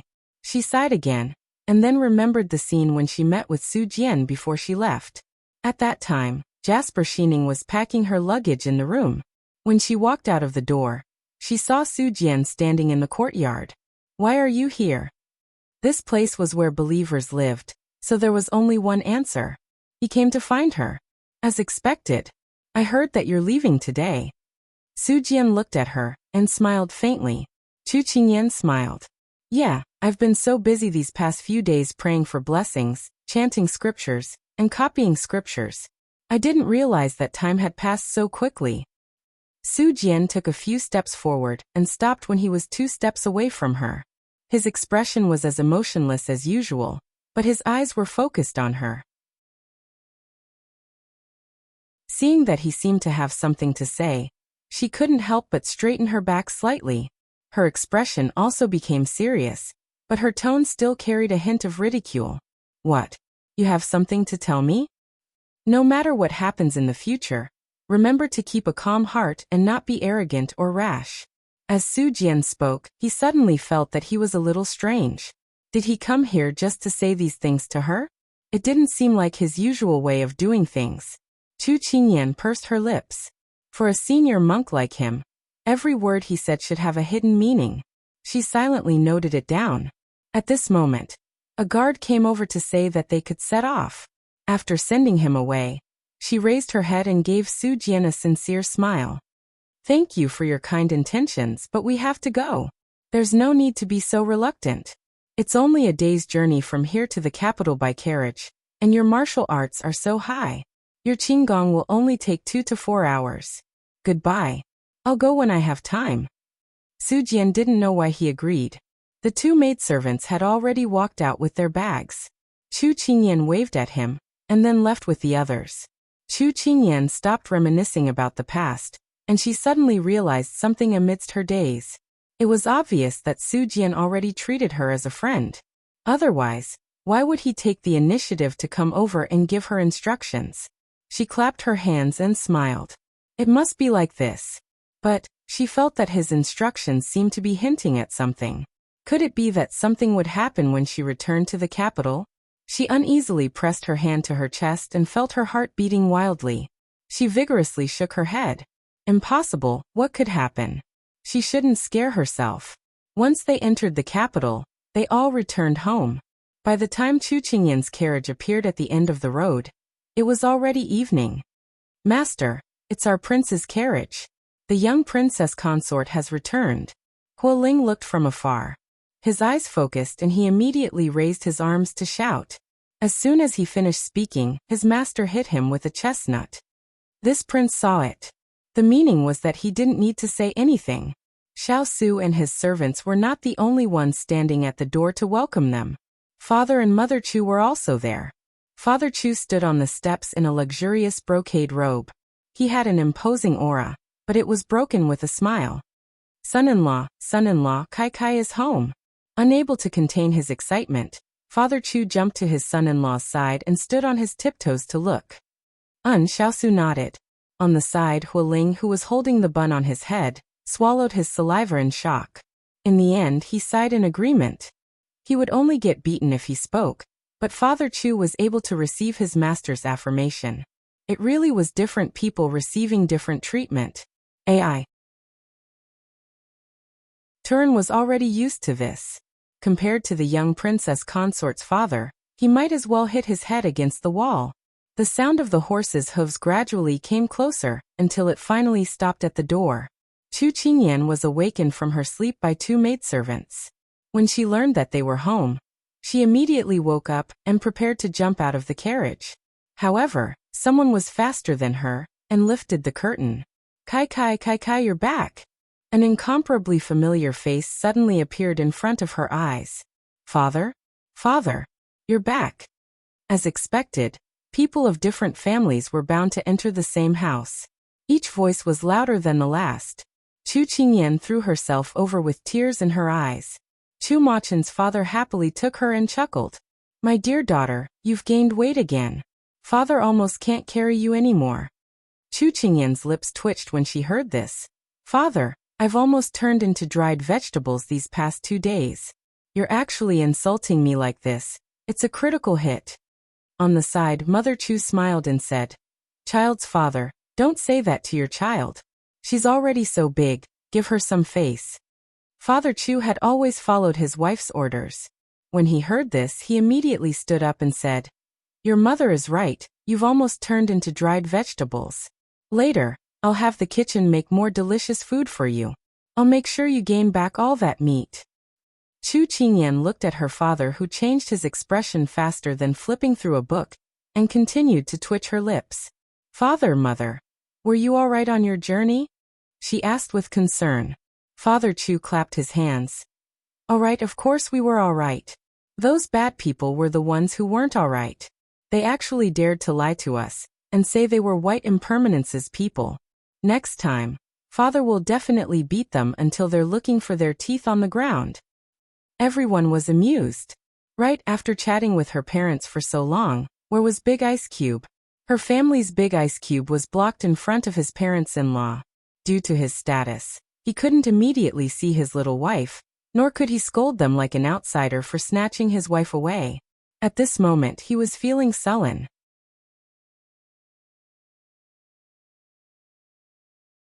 Chapter 11-18. As the carriage continued forward, Luoyun reported, Your Highness, Hongyi sent a letter saying that the plan failed. Compared to Luoyun's disappointment, Empress Liang was calm. It would be abnormal if it succeeded. She was too naive to think that she could succeed in one move. If that's the case, then this consort doesn't need to worry. Luoyun nodded in understanding. Your Highness is right. His Highness has never been close to women since he was young. We've thought of many methods, but none of them have succeeded. Never been close to women?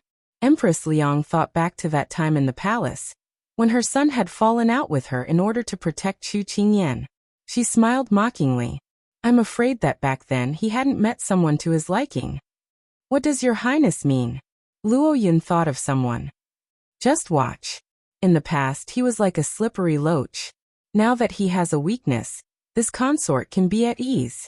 Empress Liang spoke slowly. She held a mirror in her hand and looked at her own face with a satisfied expression. Luoyin thought that Chu Qingyan must have done quite a few things to please your highness recently. It has to be said that your highness's skin is even better than when you were a young girl. Hearing this praise, Empress Liang smiled at the mirror. The person in the mirror also smiled brightly at her. She stroked her face and said calmly, "Leave that girl Chu Qingyan alive for now. This consort still has a use for her." Luoyin nodded, then said, "Your Highness, I feel like you've been reborn since your return. When His Majesty sees you, he'll definitely be attracted to you. Even Consort Yu pales in comparison to you." Empress Liang was pleased with herself. These past few days, seeing Consort Yu's sullen and jealous expression makes this consort feel relieved. Go back and have someone prepare a fruit and vegetable meal according to Chu Qingyan's list. Don't delay. Luoyin agreed with a smile. After giving her instructions, Empress Liang started admiring herself in the mirror again. It had been almost half a day since they returned to the prince's mansion. It was already late at night. After sending off her father and loving mother who were jumping around in the room, Chu Qingyan closed the door and turned to look at the person who was waiting under the light with an ashen face. "Father and mother have left," she said fawningly. "I have eyes to see," he replied. If one listened carefully, they would be able to hear the anger in his words. Jealous. She tilted her head and looked at him, asking the obvious. Xiao ignored her. He stood there and said calmly, "Come here." She blinked her eyes in confusion, thinking that she had misheard. Seeing that she didn't move, Xiao repeated patiently, "Come here." She slowly walked forward. "Why?" Before she could finish speaking, a black shadow flashed before her eyes, and her entire body was violently pulled into his embrace. The familiar scent of ink filled her nose. Before she could react, she had already fallen into his domineering embrace, as if she was going to be melted into his bones and blood. Only when he touched her delicate body did Xiao have a tangible feeling that the little fellow had returned. His hanging heart finally settled down at this moment. This kind of confirmation almost made her unable to breathe. "Big ice cube, I can't breathe." She really didn't want to ruin the mood, but she really was going to die. Only then did Xiao loosen his grip, but he still kept her in his embrace. "Big ice cube, being jealous is good for your health, I won't laugh." After she breathed out, she raised her head with a smile. Before she could finish speaking, she saw a black shadow fall down. Her lips were ice cold, but it was quickly swept away by a hot flame. She was stunned as her eyes widened. In front of her, there was only his closed eyes and the white light that bloomed behind him. It was like the white expanse in her mind. Xiao was dissatisfied with her lack of concentration, so he raised his hand to cover her eyes. She could feel the coldness of his hand and the low husky voice that rang in her ears. "Be more serious." She slightly opened her lips, wanting to say something, but she couldn't say a single word from his mouth. Feeling his gentle and urgent kiss, full of affection, she couldn't help but close her eyes and follow his pace. It was like he was asking for the compensation that he could see, but couldn't touch. Over and over again he pestered her, not letting her leave. In the end, she really didn't have any strength. Her legs were weak, and she could only hang on his body. Only then did he reluctantly let her go. At this time, her entire weight was on his body. He held her waist and intimately rubbed his chin against her hair. "I'm jealous, but because they are your parents, I won't affect your reunion," he said in a low voice in her ear. "So after they leave, you'll come here to make your presence known?" She half opened her eyes to stare at him. Xiao raised his eyebrows and shamefully admitted it. "Humph." She raised her hand to rub her waist. He had almost broken it just now. What a scary guy who couldn't satisfy his desires. Xiao couldn't help but reach out to rub her waist. He knew that he hadn't controlled his strength well, and felt a little guilty. "I'll be gentler next time." Why did that sound so dirty? She swallowed her saliva. It's okay. Just don't hug me so hard next time." Xiao pressed his head against hers and chuckled. "I can't help myself."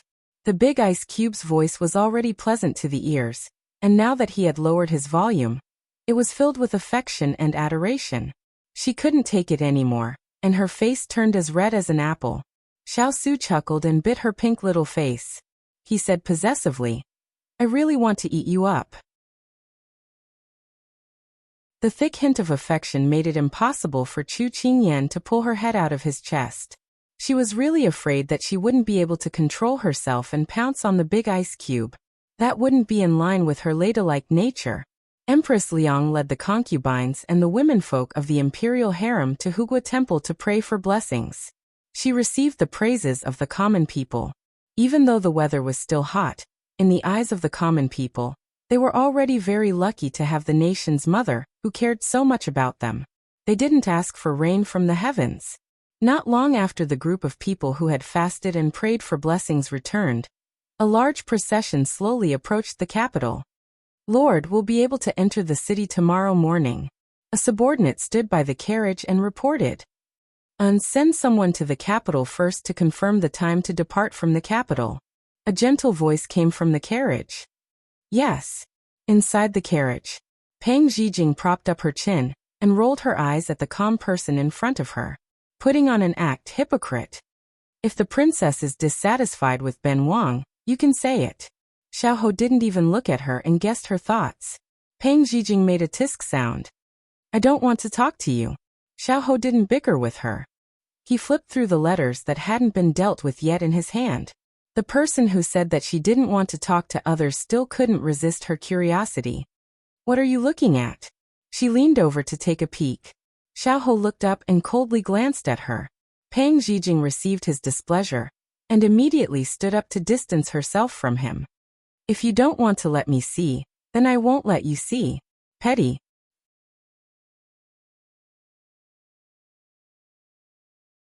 Chapter 11-19. Not long after Empress Liang's group returned from Hugua Temple, another piece of news spread. The Southern Song Kingdom's envoy group was about to arrive at the capital. Compared to the excitement of the first piece of news, the second piece of news was simply resentful. At that time, the Southern Song Kingdom had initiated the attack, burning, killing, looting, and committing all kinds of crimes.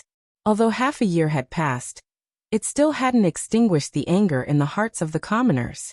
Pang Zhijing sat quietly in the carriage as she looked at the citizens of the Western Lodge, who had been isolated from the outside by the guards. Their faces were not welcoming, but filled with caution.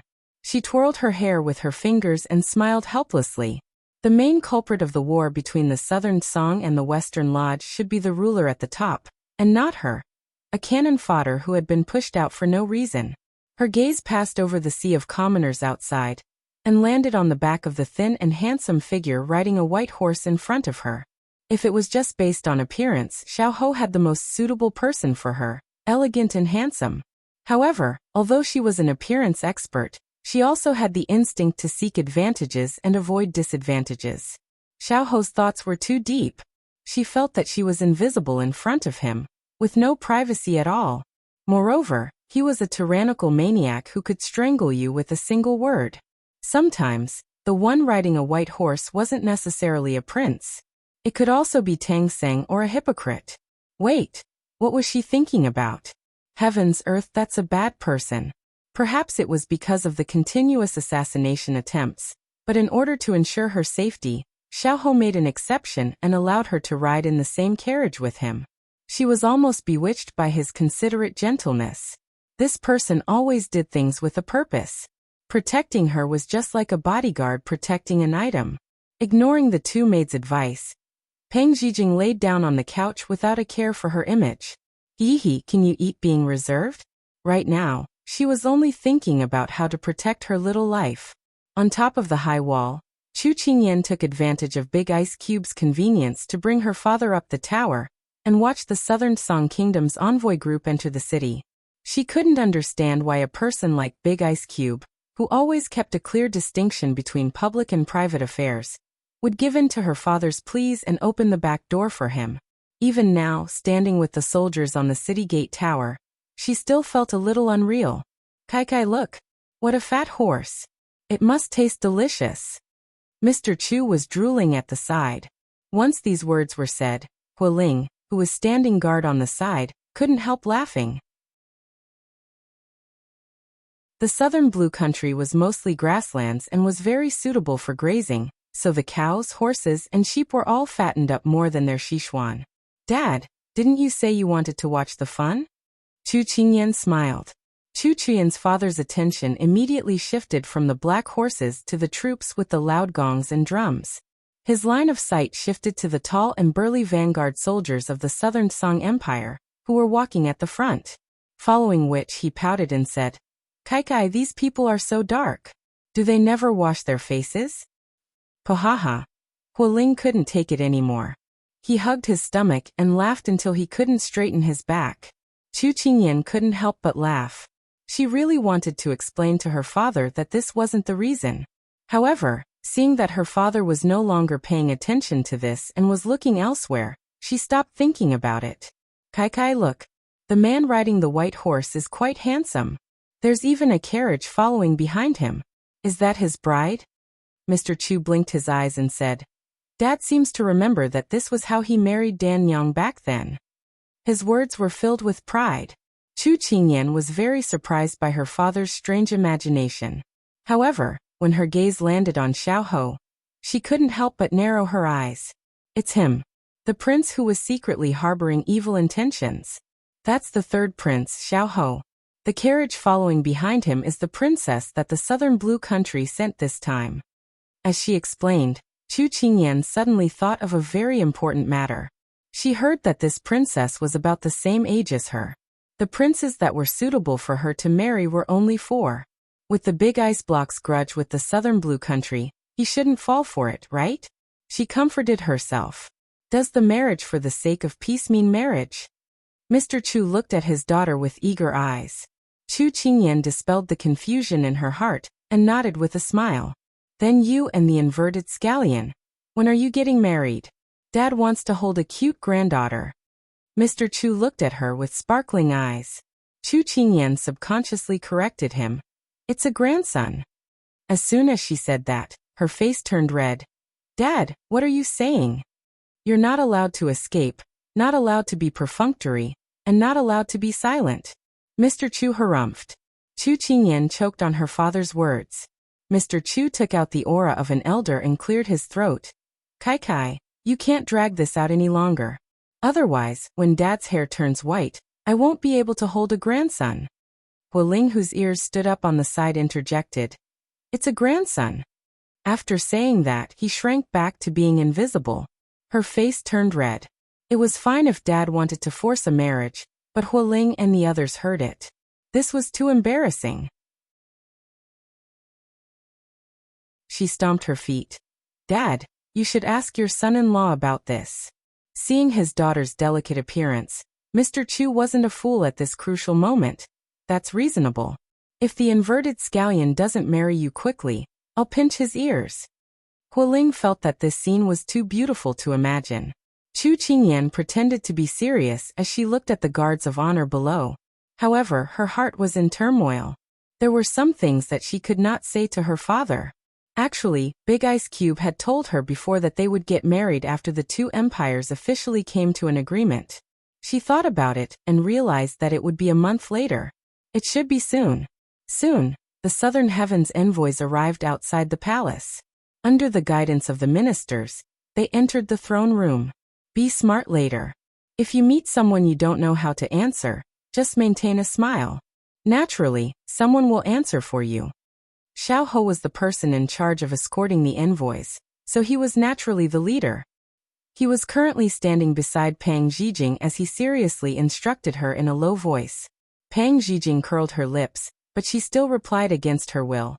I know, I won't joke around with my head. It's good that you know.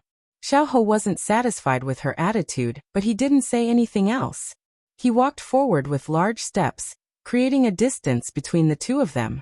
Pang Zhijing was still stubborn earlier, but now that she saw him getting further and further away from her and the envoy she wasn't familiar with, she suddenly felt that she no longer felt safe.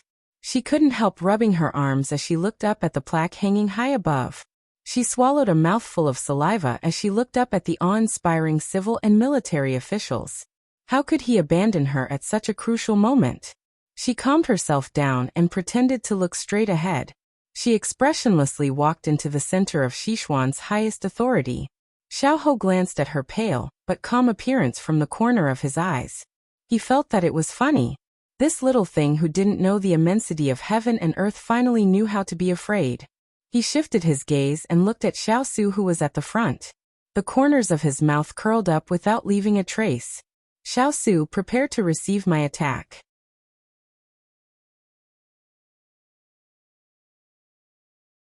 Chapter 11:20. The summer days were always very long. By the time the sun set, it was already very late. And it was at this time that Xiao returned, stepping on the afterglow of the setting sun. Chu Qingyan took the robe he took off and hugged it. Her face was filled with curiosity. Why are you back so early? Didn't you say you were going to receive an envoy?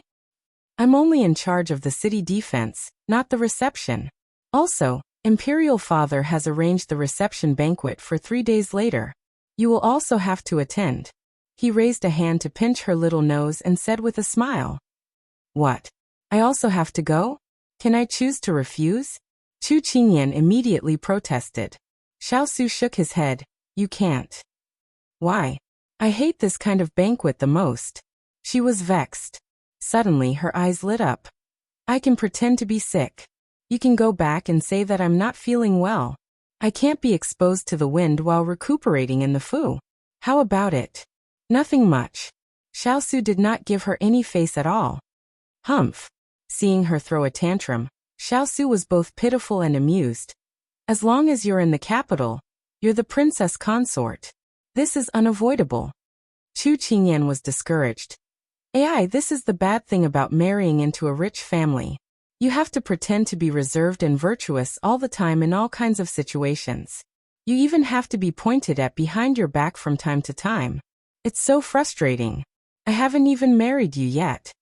Xiao laughed and raised a brow at her. With such a big grudge, it's actually not a big deal if you don't go. It's just that. When she heard the first half, her eyes immediately widened. It's just what? The banquet in 3 days is not as simple as a welcoming banquet. Don't forget, why is this imperial princess here? Can you bear to leave me there alone, en? The last syllable made Chu Qingyan's heart tremble. Imperial princess? She had actually forgotten about this. Go, why wouldn't I go? Chu Qingyan slammed the clothes in her hands on the table, and said through gritted teeth. What princess? How dare you covet my man? I'll beat you up if you come in pairs. Peng Zhijing, who was at the post house, suddenly sneezed twice. She rubbed her nose. Who was scolding her? She was distracted for a moment before she noticed the gaze that was staring at her. She immediately regained her senses and almost forgot that there was an uninvited guest in the room. Barging into this princess's room in the middle of the night, aren't you afraid that people will gossip if word gets out? She looked at the person on the seat and said in a bad mood. Seeing that she had regained her sharp tongue, Xiao lazily leaned back in his chair. He did not take her provocations seriously at all. As long as you don't spread it around, no one will know. Moreover, I'm sure that the princess has forgotten that you and I were in the same carriage on this journey. Peng Zhijing secretly gritted his teeth. When it came to venomous tongues, no one dared to be number 1 if he claimed to be number 2. Humph, then get straight to the point. Why are you disturbing this princess's beauty sleep so late at night? She ran to the last chair to sit down, and then crossed her arms as she spoke in a very displeased manner. Xiao slightly knitted his brows. Then he slowed down and calmly said, In 3 days there will be a banquet set up for you in the palace. In name, it's a welcoming banquet, but it's more accurate to say that it's a banquet set up for you to pick a prince consort. At that time, you just need to state which prince you want to travel the capital with. If my imperial father agrees, then he will be your future prince consort. Peng Zhijing rubbed her hands together, and the corners of her lips curled up. It sounds more like a banquet set up at Hongmen. Xiao did not comment. Seeing his calm and composed appearance, she suddenly had a mischievous idea. If I can pick 4 princes, can I pick you? The smile on Xiao's lips froze and then he dangerously narrowed his eyes at her. Nonsense. Frightened by his gaze, Peng Zhijing pressed down on her wildly beating heart and pretended to be disgusted as she said, TSK, You really can't take a joke. I'm afraid that if I marry you, I won't know when I'll mysteriously go down to drink tea with the king of hell. Xiao did not pay attention to her nonsense, but there was still a trace of sternness in his brows. Pang Zhijing puffed up her cheeks and admitted defeat. All right. We're in a cooperative relationship, so I won't fool around. Just say who you want me to pick, and I'll pick him. Is that all right? I'm very cooperative.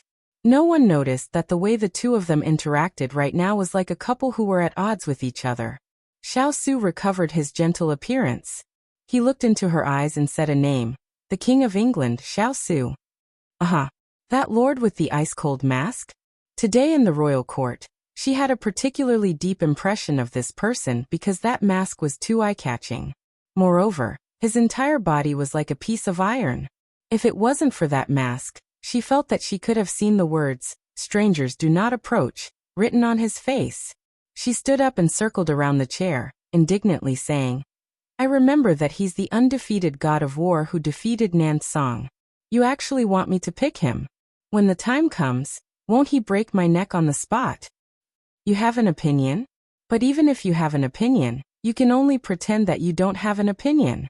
Seeing her flustered and uneasy, stomping her feet and muttering, Xiao spread his hands and blocked all of her words of protest. Xiao, you're really too. She was just about to point at his nose and scold him, but unexpectedly, in the blink of an eye, the person who was sitting on the chair suddenly appeared in front of her. Teleportation? You really are too handsome. She swallowed a mouthful of saliva and chuckled. Her heart was filled with fear, and she only wanted him to quickly leave her. Seeing him slowly approach her, she could only lean back. Her waist couldn't take it and her entire body fell into the chair, but the person in front of her still did not let her go. When there was only a thin sheet of paper between them, his lips curled as he coldly said, Don't think that this king can't control you just because you're in the capital. Your every move is under this king's eyes. Put away your pitiful and arrogant thoughts. As long as you dare to run, the first thing that will be your neck being broken will be your legs being cut off. If you don't believe me, you can try it. After saying this, Xiao stood up as if nothing had happened. He no longer looked at her as he turned around and jumped out the window. The wind blew in and ruffled the gauze. The gauze fluttered in front of her eyes, but at this time, Pang Zhijing was in a daze as she placed her hand over her heart. Her expression went from sluggish to confused, to shocked, and finally exploded. Goddamn, when this hypocrite approached, she actually felt her heart fiercely beating. He was clearly threatening her. Could it be that she had already become immune to his warnings every 2 to 3 days? This was too terrifying. She jumped out of the chair with a face full of tears. It's over. Water must have entered her brain. No, it must be that she had no resistance against beautiful men. After finishing this job, she had to leave this place as soon as possible. Otherwise, if she didn't take her medicine, she would report to hell. Saving her life was more important.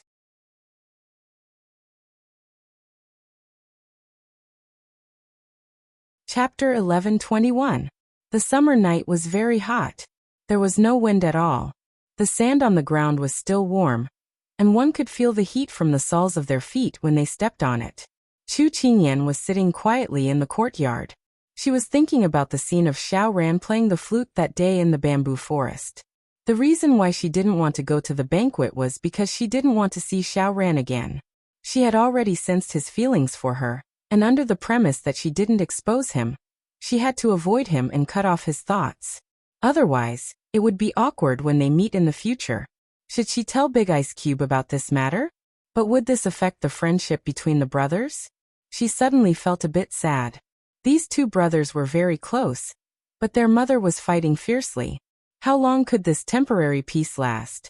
Would Empress Liang allow Big Ice Cube to stay away from the court? Would Sichuan Emperor and Consort you let Big Ice Cube off from scolding him? Although it was peaceful now, the future was uncertain. Chu Qingyan sighed heavily. Xiao Su felt refreshed after bathing. He was about to sit down when he received news that his little fellow was in the courtyard mourning. He put down the cloth in his hand and strode out of the room.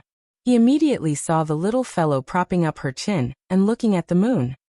He walked over and looked down to see the little fellow frowning and distressed. He couldn't help but ask, "What are you thinking about?"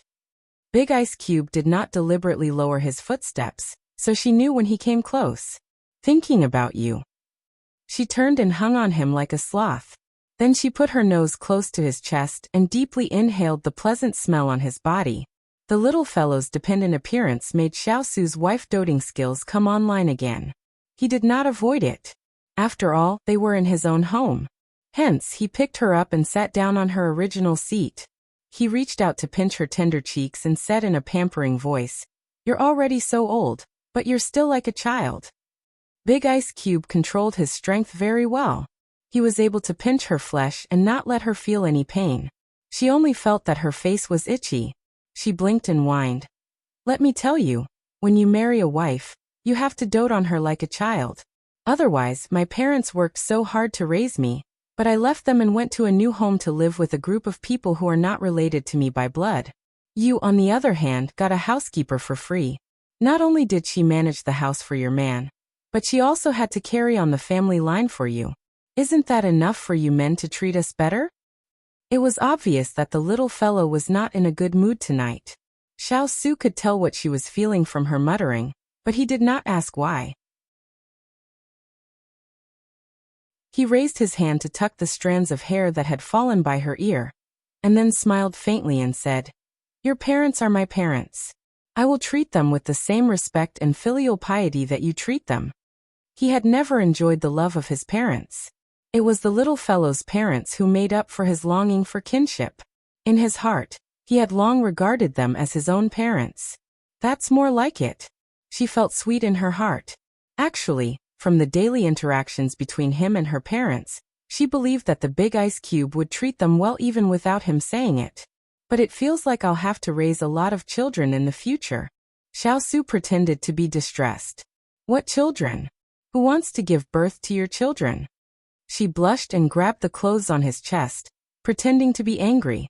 Xiaosu held her hand. "It's okay if you don't give birth.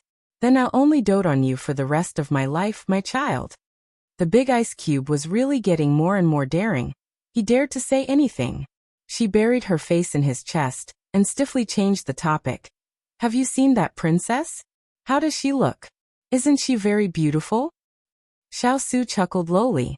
Her ears were filled with that intoxicating laughter. Chu Qingyan lightly pushed him. "What are you laughing at? Do you want to hear the truth or a lie?" "I'll listen to the lie first. Let's see what you can do." "I've seen that princess. She's average-looking, not as beautiful as you," Xiaosu said with a smile. "Then I want to hear the truth. Let's see how you praise her." "I think that people of the royal bloodline should not look bad. Perhaps the emperor could look a little shabby. After all, the royal bloodline was there, and they could not choose. But men were all lustful, and the women around them should be good-looking.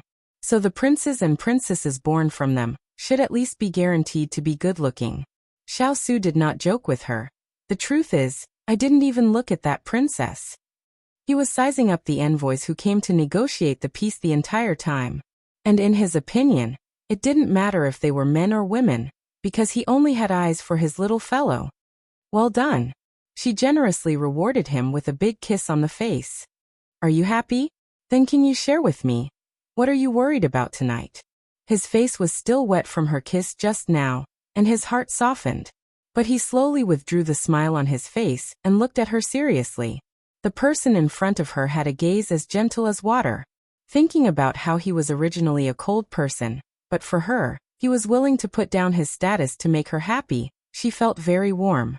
But there were a lot of things in her heart, and she did not know where to start. This fasting trip really carried too many unpleasant memories. Big Ice Cube, I met Dongting at Hugua Temple. He disguised himself as one of Xiao Rant's guards. Xiaosu was a very smart person. With just one sentence, he was able to get all the information in the book. Just a soft Chu Qingyan was slightly surprised and could not help but add. The Moon Palace seems to be working for a certain faction in the imperial court. Xiaosu rubbed her head. I know all this. I didn't tell you because I was afraid you would think too much and be sad, but I didn't expect him to reveal it to you. Chu Qingyan leaned into his embrace and was a bit stunned. So the big ice cube knew all about it. I'm a bit sad. My best friend is going against the person I love the most. Ian, you don't have to feel too much pressure. I'm here for everything. All right. I'll take a break tomorrow. I'll take you to see Xiao, glutinous rice ball, and the others. At this time, the only thing he could think of was to use this to divert her attention. The little fellow was a sentimental person. Once she had something on her mind, she would keep it to herself. It was better to let her walk around with those pets. Good. I haven't seen them in a long time. Are they obedient? She asked happily. They're very obedient. They just want to see you.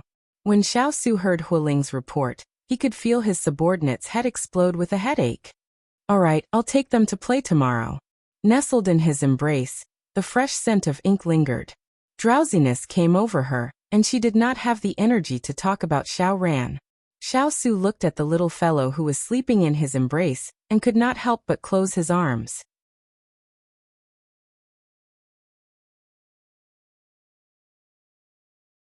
Chapter 11:22. At this moment, in the palace, the Sichuan emperor sat on the dragon throne with his brows slightly furrowed, as if he was thinking about something. Your Majesty, it's already midnight. Do you want to rest? Eunuch Qiao bowed and asked softly and respectfully.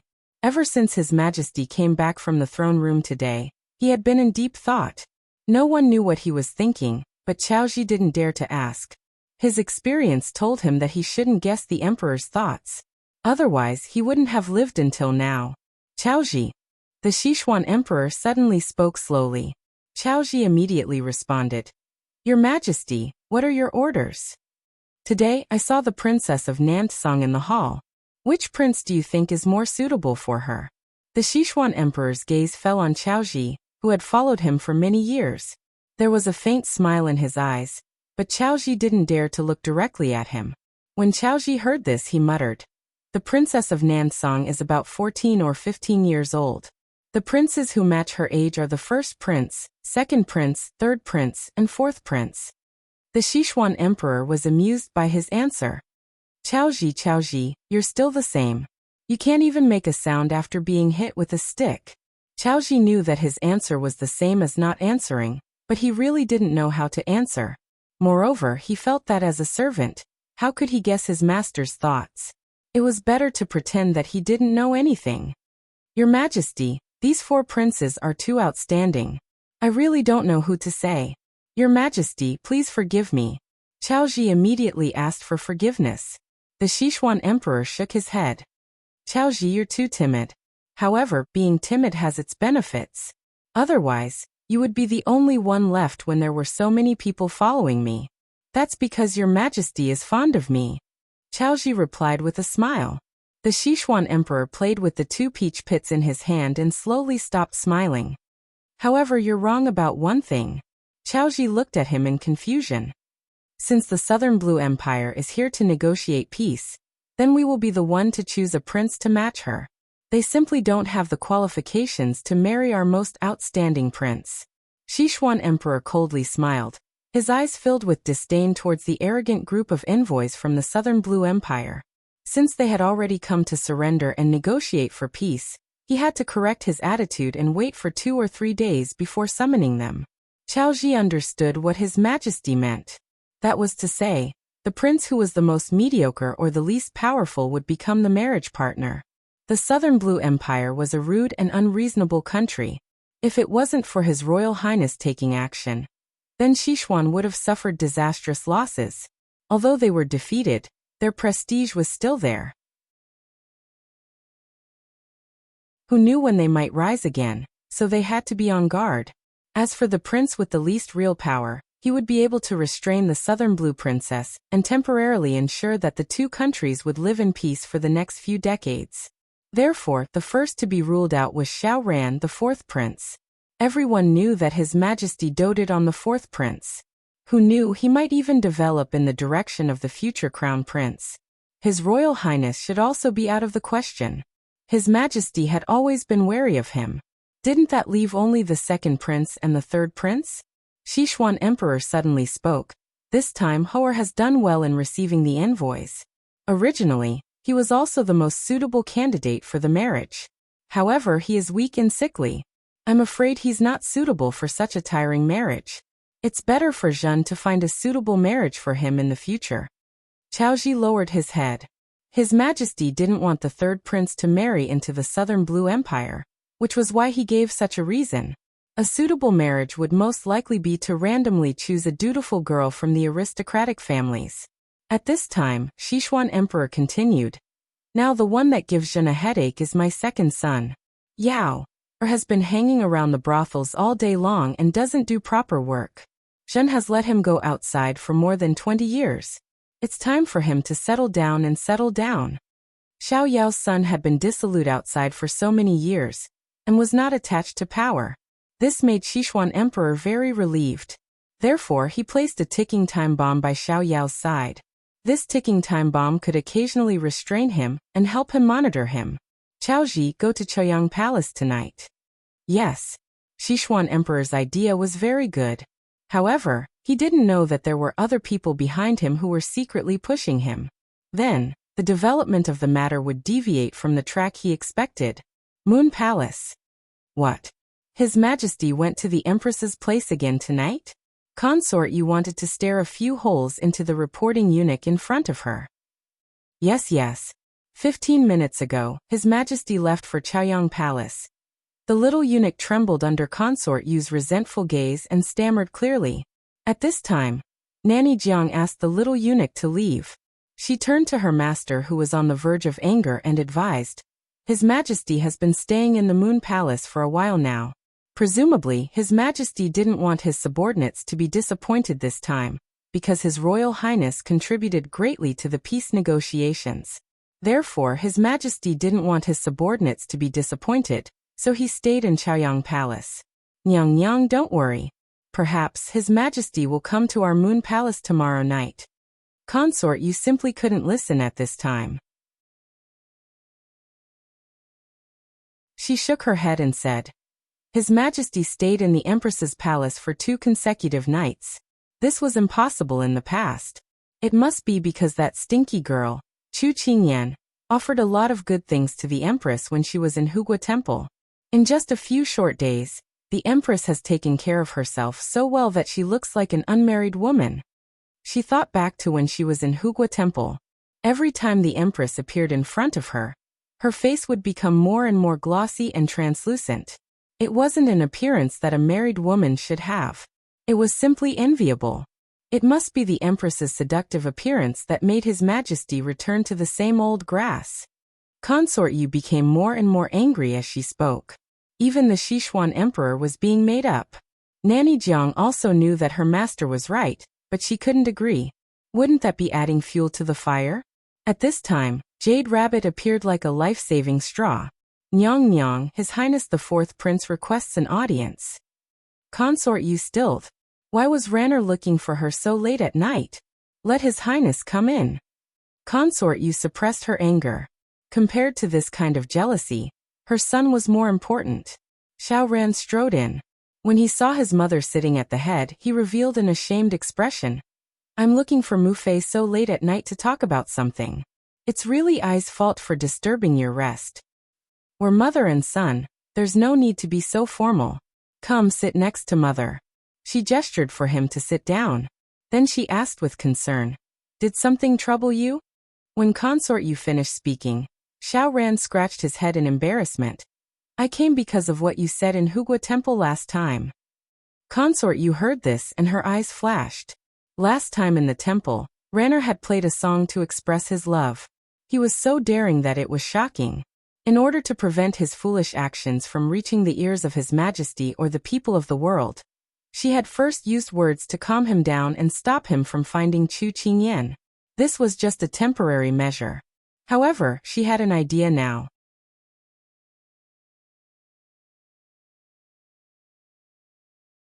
Chapter 1123. Although Imperial Concubine Moon had an idea in her heart, she still wanted to confirm something. Ranner, tell mother the truth. Do you really only want Chu Qingyan? Consort Yu seriously looked into his eyes. Seeing his mother like this, It was clear that she already had a plan. Xiao Ran's heart skipped a beat as he nodded without any hesitation to express his feelings. Mother, I is serious. I only want Chu Qingyan. Consort, you felt like a grown child should not be kept at home. All right, Mother will help Chu Qingyan and your eldest brother break off the engagement, but you have to promise Mother a few things. Consort, you said with a serious expression. All right, as long as you can get Qingyan to cancel the engagement. Even if there are 1,000 or 100 requests, I will agree. Xiao Ran agreed readily. All right. First, Chu Qingyan cannot be the main consort. At most, she can be a side consort. This. Xiao Ran was speechless. He could not agree to this condition at all. Consort Yu shook her head. Her son was still too young. If you don't agree to this, then there's no need to talk about it. Seeing that his mother did not allow him to refute, Xiao Ran could only nod. All right. Whether it was the main consort or side consort, as long as he treated Qingyan well and doted on her, status was not important. The second thing is to marry the daughter of the Minister of Rights as the main consort. Consort Yu looked into his eyes and said each word clearly. She wanted to see how far her son could go for that brat Chu Qingyan. Jing Jin's daughter? Jing Mingzhu? Xiao Ran did not have any impression of this person. Thinking back, he could not even remember what she looked like. Xiao Ran immediately rejected her after she finished speaking. Mother, I can't change it to another thing. What was the point of marrying someone he did not even like as a consort? Consort Yu shook her head again. Her son still did not understand her good intentions. There were 6 ministries in the court, but they were divided into 2 factions. The Ministry of Appointments, Ministry of Rights, and Ministry of War were led by the Ministry of Rights. The Ministry of Revenue, Ministry of Works, and Ministry of Justice were led by the Ministry of Works. If they could become in-laws with the Ministry of Rights, then they would have the power of the 3 ministries in their hands. At that time, their influence would expand. In the future, no matter what they did, it would be like adding wings to a tiger. Imperial Mother will say the same thing. You can't do these things, and Imperial Mother can't help you. Consort Yu leisurely sipped her tea as she looked at Xiao Ran standing there hesitantly. If Xiao Ran could agree to these conditions, then not only would Chu Qingyan not be the official consort, but she would also achieve her goal of a marriage alliance. If he did not agree, then it was fine. She would be able to completely cut off his thoughts for Chu Qingyan. This was also a very good harvest. Therefore, no matter what Xiao Ran chose, she would be able to achieve her goal. Although her heart ached for her son's dilemma, she felt that to achieve great things, one must first have a strong will. Only then could one have a strong mind to face the storms of the future. Xiao Ran was currently in a dilemma. On one side, it was the girl he loved. On the other side, he wanted to sacrifice his marriage for profit. Mother smiled. Although she looked gentle and easy to discuss, Xiao Ran was very clear that his mother was someone who would not go back on her words. Xiao Ran gritted his teeth. Although he had to marry a woman he had no feelings for as his official wife, it was enough as long as he could marry Qingyan. Moreover, he knew from a young age that as a member of the imperial family, he had to be prepared to sacrifice himself at any time. As long as he could have Qingyan by his side, it was already good enough. Thus, under Consort Yu's gaze, he slowly nodded. I agree to marry Jing Mingzhu. As expected of Mother's good child. I'll owe you the third matter first. Don't worry, Mother will help you get Chu Qingyan over. Consort Yu raised her hand to let him come closer. She then reached out to stroke his head, expressing her approval and praise. Compared to Consort Yu's joy, Xiao Ran was smiling on the side. All right, it's getting late. You should go back and rest. Consort Yu helped him tidy up his clothes and then ordered someone to bring him back with a lantern. Xiao Ran left the Moon Palace like a walking corpse. He walked aimlessly. At this time, it was as if a part of his heart had been dug out. So growth was something that needed to be exchanged for so many things? For the first time, he felt that he was insignificant and powerless. However, as long as Qingyan was by his side, it was fine. He could give up on anything. After comforting himself, his light footsteps slowly landed on solid ground. Only then did he realize that he had walked on the wrong line of defense. Songyu, let's go back. Yes, Your Highness. Songyu, who had been following him in the shadows, replied in a low voice. If the way to walk in life was to constantly make choices, giving up on what you didn't want to give up and choosing what you wanted, then one day, what you wanted would also be placed on the side you didn't want to give up, and then be given up. Thus, it was a mistake from the beginning. Some things couldn't be placed on the list of choices. For example, lovers, family, friends. But when Xiao Ran finally understood this truth, it was already too late. Your Highness, this servant saw that His Highness didn't look too good when he left just now. Jade Rabbit revealed a worried expression. Consort, you sighed softly. As a member of the imperial family, he was born blessed by the heavens. On the surface, he doesn't have to worry about food and clothing, but ordinary people don't understand how careful we have to be with every step we take.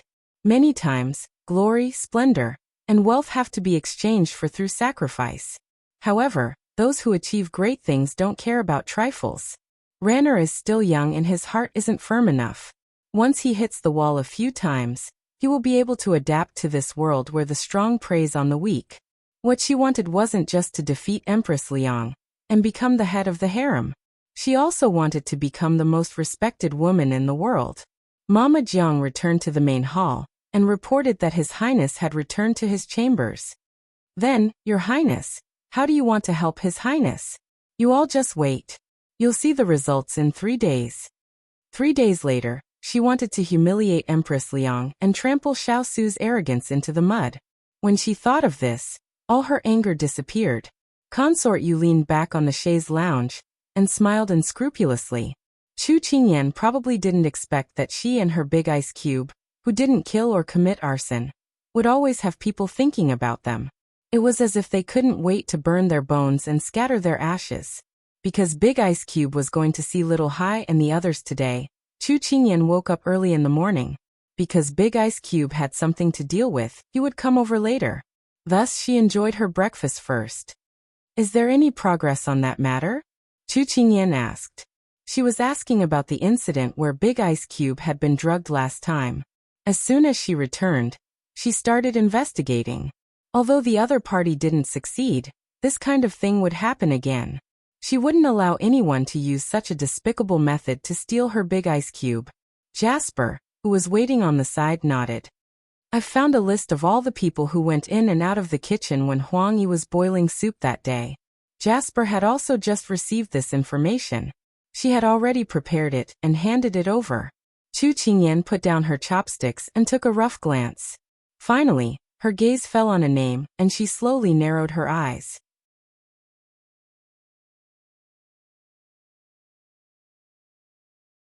Chapter 1124. Big Ice Cube was a man. Perhaps he was like a fish in water in the imperial court and on the battlefield, but in this kind of inner courtyard, especially when it came to women, he lacked experience. It was normal for him to not be able to find that person after so many days. Only women understood women. As a woman, with just a glance or a movement, they could guess what she was thinking. So sometimes, to men, a woman's intuition was very frightening. A man's subtle movement could be analyzed by them. Master, is there a problem with the name list? Jasper saw that her master was deep in thought, and couldn't help but ask. Focus on this person.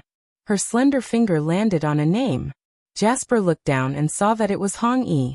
Even if we can't find out whether she has anything to do with this matter, we should take this opportunity to investigate the person behind her. A fox would eventually reveal its tail. She now had a premonition that if she kept Hong Yi in the prince's residence, something would happen. This subordinate understands. Jasper replied. If she has nothing to do with this matter, then it's fine. If she has something to do with it, this time I won't let her off easily. Chu Qingyan picked up her chopsticks again. Jasper asked, Master, why don't you suspect Huang Yi? Chu Qingyan chuckled. Logically speaking, she doesn't have a motive. Moreover, I believe in people's eyes. If my judgment is wrong, then it proves that my eyesight is too bad. Jasper understood that her master regarded Huang Yi as a trustworthy person. It's early in the morning, can't you let me sleep peacefully? Steady. Sense. Is that so? In a carriage heading towards the city gate, An incomparably sorrowful voice came out. Pang Zhijing glared at the leisurely person in front of her with half-opened eyes. Her expression was terrible. She was easy to talk to, but she had a bad temper when she woke up. She would fight with anyone who dared to disturb her sleep. Unfortunately, the person in front of her was too strong. He could kill her with just a finger. Although she was still in a semi-conscious state, she still had some self-awareness. She would not hit a rock with an egg. She only dared to show off her power with her mouth. Your Highness seems to be a bit angry. Have the servants prepare some soup to clear the heat and detoxify. Xiao directly ignored her harmless gaze. Pang Zhijing took a deep breath. At this moment, she was already extremely irritable. Xiao, you sneaked into my room last night and caused me to not be able to sleep well. Now that my back is aching, you woke me up early in the morning. Is it really okay for you to appear and disappear like a ghost? Is it really okay to disturb someone's sleep? The speaker didn't mean it, but the listener did. When the subordinates and servants beside the two heard this ambiguous sentence, they looked at each other in dismay. They didn't dare to raise their heads for fear that they would be silenced. Xiao's eyes twitched for the first time. This girl really dared to say anything. After saying that, her anger was smoothed out. Pang Zhijing was a bit more awake. She opened her eyes and found Xiao's face as black as the bottom of a pot. Although she didn't know what kind of ambiguous words she had said, she was very happy to see him deflated at this time. After finishing breakfast in the carriage, Pang Zhijing realized that the person in front of her had treated her as if she was invisible. He didn't even look at her. She was unhappy. Why could the initiator sit with a clear conscience while she, a pitiful child, had to travel a long distance to an unknown place? If she was sold, wouldn't she cry to the heavens? Hey, where are we going? She poked his shoulder and asked curiously. Xiao felt like his shoulder was being scratched by a cat's paw. He leaned to the side to avoid her touch before answering her question. The suburbs. What are you doing? She casually asked. Xiao looked at her pure and innocent eyes and slowly said, bringing you to meet your future husband. Who? That King of England? She took a long time to react. Xiao didn't comment. Pang Zhijing poured out a string of questions. Why are you running to the suburbs to meet him? Shouldn't he be in the palace? Are you up to something again? Xiao was a bit disgusted. You have too many questions. Shut up. Being rebuffed, Pang Zhijing rubbed her nose and returned to her seat. If you don't say it, I won't care if you expose yourself later. She still knows how to threaten him? Xiao sneered. This imperial brother of mine is accompanying his fiancée for a walk. You just pretended to meet by chance and attracted his attention. That's your mission. Fiancé? You mean that he already has a fiancé? Pang Zhijing's eyes widened and she jumped up. Then you still want me to ruin their relationship? This is a third party. A third party is not allowed to exist. That's too hateful. I refuse to cooperate with you. Xiao looked at her coldly. You have a backbone, but do you want to die? At this time, Pang Zhijing's hot-headed and angry emotions were poured down by him, making her heart feel cold. A person can have everything, but they can't have a weak spot. Hearing her muttering this sentence, Xiao pulled the corner of his mouth and didn't say anything else. He knew that she had already admitted defeat, and he didn't need to waste his breath. This sentence that didn't attract much attention in his life had become a curse that he would never forget. Pang Zhijing, who was nestled in a corner of the carriage, looked at the tassels on the curtain and fell into a daze. She heard the sound of books being flipped in her ears. She was a person who couldn't bear to be quiet. Reading in the carriage will make you short-sighted. You won't be able to see far away, she said in a bad mood. Xiao's fingers paused and he looked at her. We martial artists have good eyesight. What he meant was that she didn't need to meddle in other people's business. Consider it my wishful thinking. I don't care about you. Pang Zhijing could see the cold disdain in his eyes. She was like an angry rabbit as she grumbled at him. Xiao frowned slightly. This stinky girl's voice was really loud. The people following closely outside the carriage were mostly part of the mission to welcome the envoys. They were already used to the interaction between the two. Because there were many people going to the market, the carriage moved slowly and time passed slowly. Pang Zhijing also didn't have much patience. There was only Xiao Ho and her in the carriage, so she could only thicken her skin and talk to him. Xiao Ho, I want to ask you a question. You can choose to answer or not. She made this statement first so that he wouldn't ignore her later and lose face. Without waiting for him to answer, she said bluntly, "Why do you spend so much effort to kill the King of England? I don't think it's just because of that high position. If that's the case, your real opponent should be Xiao Ran. I heard that he is very favored." No one had ever asked him this question before, but this answer had always been engraved in the depths of his heart, in his soul. Pang Zhijing waited for a while. She thought that he wouldn't answer, and was about to give up. However, at this moment, she saw the person in front of her slowly raise his head. His eyes were as cold as water, but the corners of his mouth were slightly curved into a shallow arc. It seemed like a smile, but also like a sneer. If I said that I have a blood feud with him, would you believe me?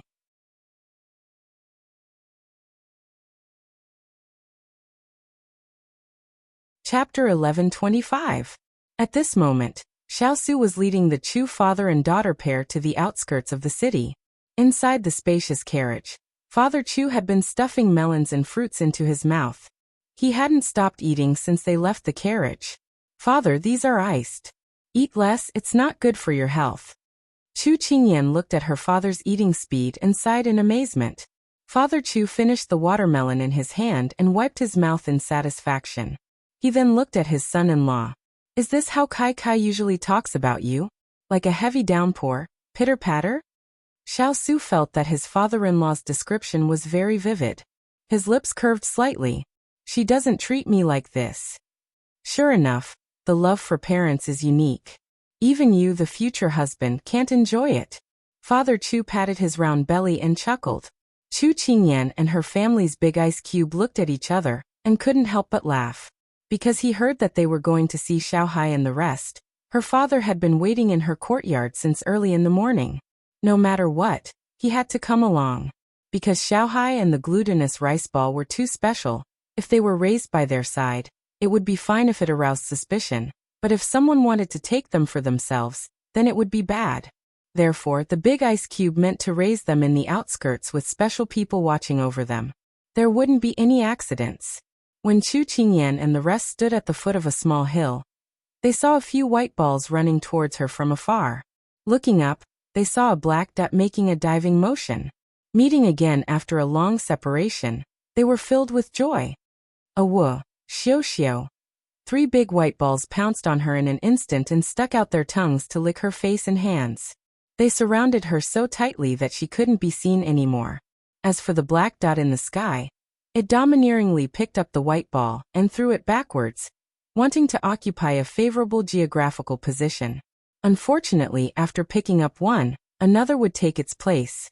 After picking up another, the one that was thrown away would take its place. Little C's originally dark face became even darker. At this moment, Father Chu lamented that he should be the one who was pounced on. However, his jealous son-in-law had already kicked away one big white ball in each hand, finally revealing his little fellow. Then he pulled her into his arms and used his sleeve to wipe the saliva on her face. Then he coldly looked at the few white balls that were sprawled on all fours. A gentleman doesn't use his mouth and doesn't use his hands. Stand there obediently. The 3 snowflake cakes rolled their eyes. "Awu." Xiao Hai swept its wings. "Xiao." It was as if they collectively expressed their strong disdain for Xiao Su. "Tisk." Chu Qingyan was amused, but she was more concerned with her pets. She bent over and patted the few lying on the ground. "Hurry, get up. Let me see how you've been recently." The 3 of them looked at each other and continued to lie down. "Awu." Translation: They need master's kisses and hugs to get up. Chu Qingyan laughed loudly. Xiao Su's face darkened. They were the descendants of the Snow Wolf King. Was it really okay to act coquettishly like this? She reached out and hugged them. She hadn't seen them for many days and missed them. Thus, they immediately jumped up happily and circled around her, wagging their tails desperately. If someone didn't know better, They would have thought that they were domestic huskies.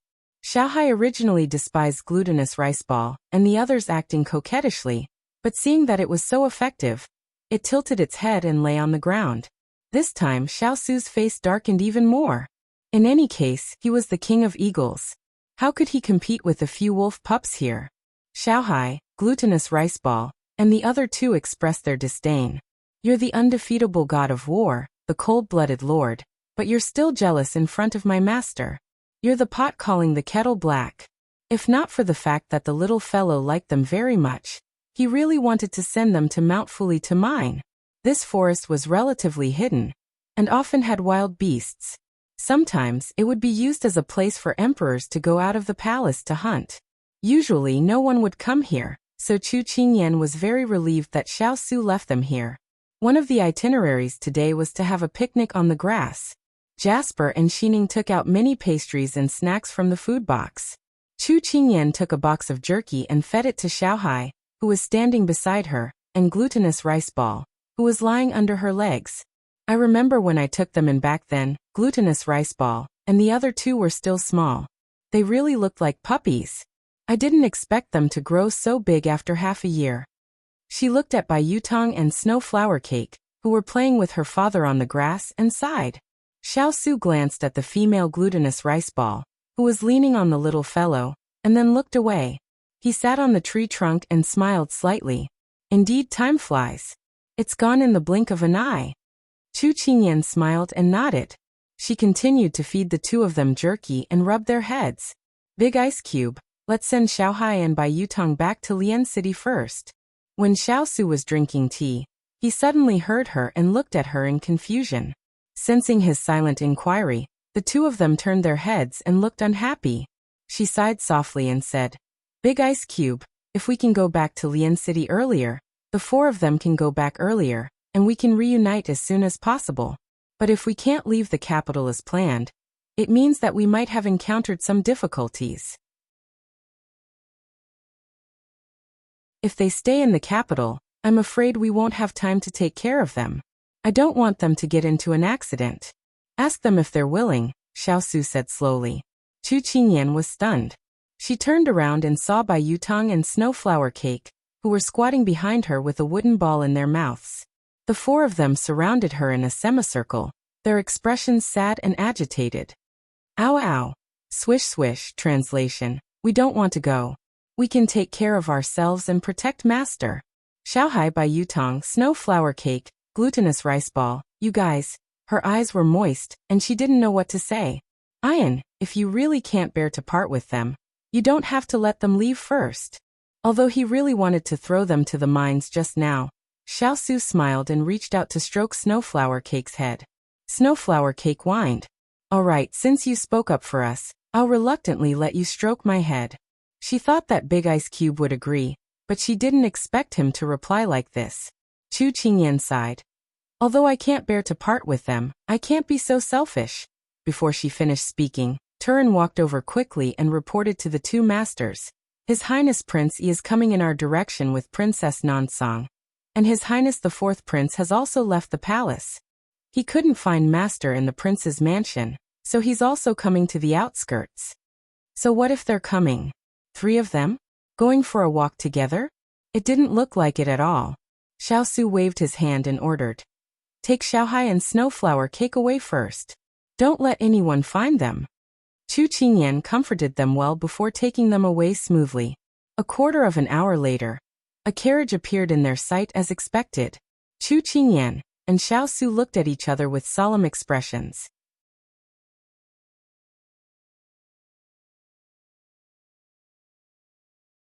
Chapter 1126. Although the two of them had solemn expressions, they still discovered some small clues. Why was the Southern Song Princess and Xiao Ho in the same carriage? Perhaps even Xiao Ho wouldn't be able to answer this question. On the way back to the capital, in order to protect her from those assassinations, Xiao Ho had gotten used to riding in the same carriage with her. Thus, on this trip to the suburbs, the person in charge of the carriages had only prepared one. The two people involved did not feel anything was wrong, and got on the carriage habitually. Then they began their daily bickering and threats. Chu Qingyan, and Xiao Su looked at each other. Could it be that there was something they didn't know? However, although the other party's intentions were unclear, Chu Qingyan was still curious about this southern Song princess. Not only was she here to steal her big ice cube, but she was also curious. Chu Qingyan couldn't be blamed for thinking this way, because beauty was in the eye of the beholder. She only felt that her big ice cube was the best. However, if Pang Zhijing knew her thoughts, she would probably bang her head against the wall. She would rather choose a hypocrite like Xiao Ho than a 1,000-year-old ice cube like Xiao Su. The carriage stopped not far from them, and then someone got off the carriage. In this midsummer, only Xiao Ho was still wearing a cloak to block the wind. Chu Qingyan remembered that for so long, she had only asked for Xiao Ho's name but not his face. Looking at him now, his sickly and pale face could not hide his handsome face at all. He was a man who was as delicate as spring plum blossoms in snow. His lips were naturally curved upwards, and he always had a faint smile on his face. If she didn't know his true face, she would have been deceived by his appearance. Now the one waiting was the legendary Southern Song princess. The crisp sound of bells rang out, and a rainbow-colored dress appeared behind the curtain of the carriage. Exquisite embroidered shoes stepped out, and then a fair arm stretched out, wearing rings of silver bracelets. Finally, an elegant and charming face appeared in front of everyone. She had deep eyes, thick eyebrows, big eyes, a high nose bridge, and small red lips. She was a typical mountain beauty from a minority ethnic group. Chu Qingyan couldn't help but think of Snow Mountain Lotus. One look was enough to tell that she was a beauty. Moreover, standing next to Xiao Ho, such a gentle and elegant young master, they were a perfect match. A gentleman like jade and a beauty like a painting. Just as Chu Qingyan was sizing up the other party was also sizing her up. Xiao Ho glanced at the woman beside his brother. The only one who could get within 3 steps of him, and act so intimately, could only be Qingyan of the Chu clan. She was indeed a stunning beauty. Otherwise, the eldest brother, who had no dust in his eyes, and the 4th brother, who had eyes above the top of his head, would not be fighting over her. However, beauty was not important to him. Pang Zhijing, who was standing beside him, was not as calm as he was. She quietly reached out her hand and touched his arm. She whispered, "I'm not dreaming, right? There's such a gorgeous woman in the world. She's like the goddess in the ancient poems who looks back and smiles charmingly. She's actually alive. Xiao Ho, does it hurt? Does it hurt? If it hurts, then it's real." Due to the presence of his subordinates and Xiao Su, Xiao Ho restrained the anger in his heart. He did not use his internal energy to push her away on the spot. Instead, he took a step forward and avoided her hand. "Princess, you should go up and greet her." Oh, okay, let's go and meet the beauty." Only then did Pang Zhijing react. She immediately walked past him and stared at Chu Qingyan in front of her. She did not want to look away for even a moment. For the second time in his life, Xiao Ho's eyes twitched. If she was a man, with such a perverted look, she would probably be kicked away by his eldest brother.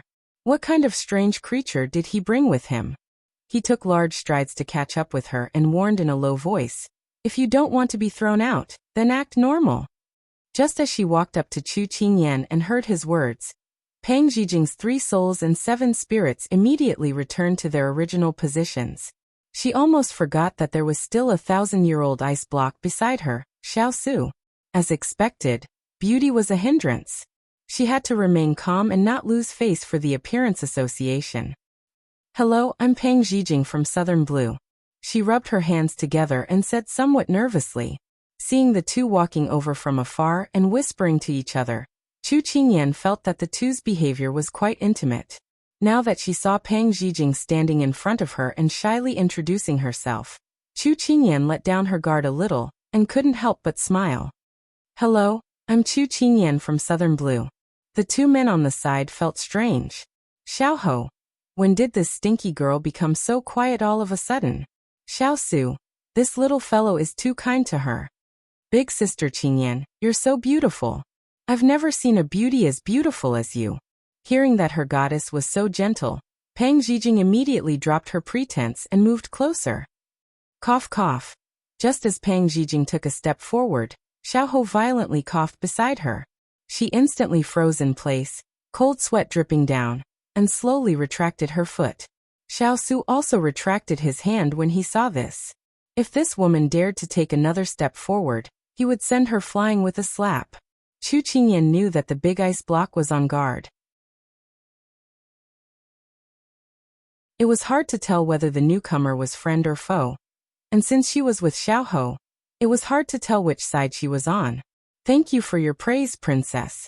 You're naturally beautiful, and your appearance is somewhat different from us Sichuan girls. You have a unique sense of beauty. Other things aside, Pang Zhijing's appearance was very much in line with her aesthetic standards. Being praised by her goddess, Pang Zhijing was so excited that she didn't know where she was from. Xiao looked at her cocky appearance and felt a headache coming on. Could he really leave her here to face these two people alone? Xiao, didn't you say that you're not feeling well, and that you want to rest? Go back to the carriage first. Little did he know that Pang Zhijing had already taken the initiative to make the decision for him. Xiao looked at her coldly, and there was a strong wind blowing inside. Pang Zhijing shrank her neck. Didn't he say it himself in the carriage just now? Why was he so fierce? Chu Qingyan could see something fishy about the interaction between the two, but she couldn't figure out their purpose in coming here. At this moment, Xiao raised his sickly face and said to Chu Qingyan and Pang Zhijing, "It's like this, Princess Jean is very interested in our Sichuan scenery. We've been in a hurry before, so we haven't been able to show her around. Now that the weather is good, we're taking her out for a walk as a host. It's a pity that this subject brother's body is too weak and can't stand standing for a long time. I didn't expect to run into my royal brother and Miss Chu, so I'll have to trouble the two of you to be a guide for Princess Jean." Chu Qingyan and Pang Zhijing tacitly expressed their disdain for this weak body. Pang Zhijing felt the pressure from Xiao's gaze, so she immediately nodded and took the opportunity to make up stories. Right, his body is too weak. Any man in our southern blue has more strength than him. He's too useless.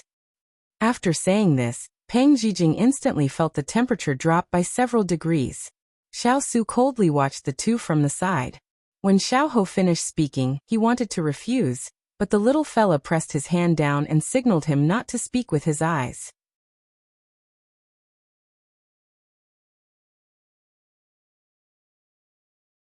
Chapter 11:27. Chu Qingyan's silent warning made Xiao stop what he was doing. He took a step back without anyone noticing. Because the two of them had formed a tacit understanding in life, they could tell what the other was thinking with just a glance or a movement.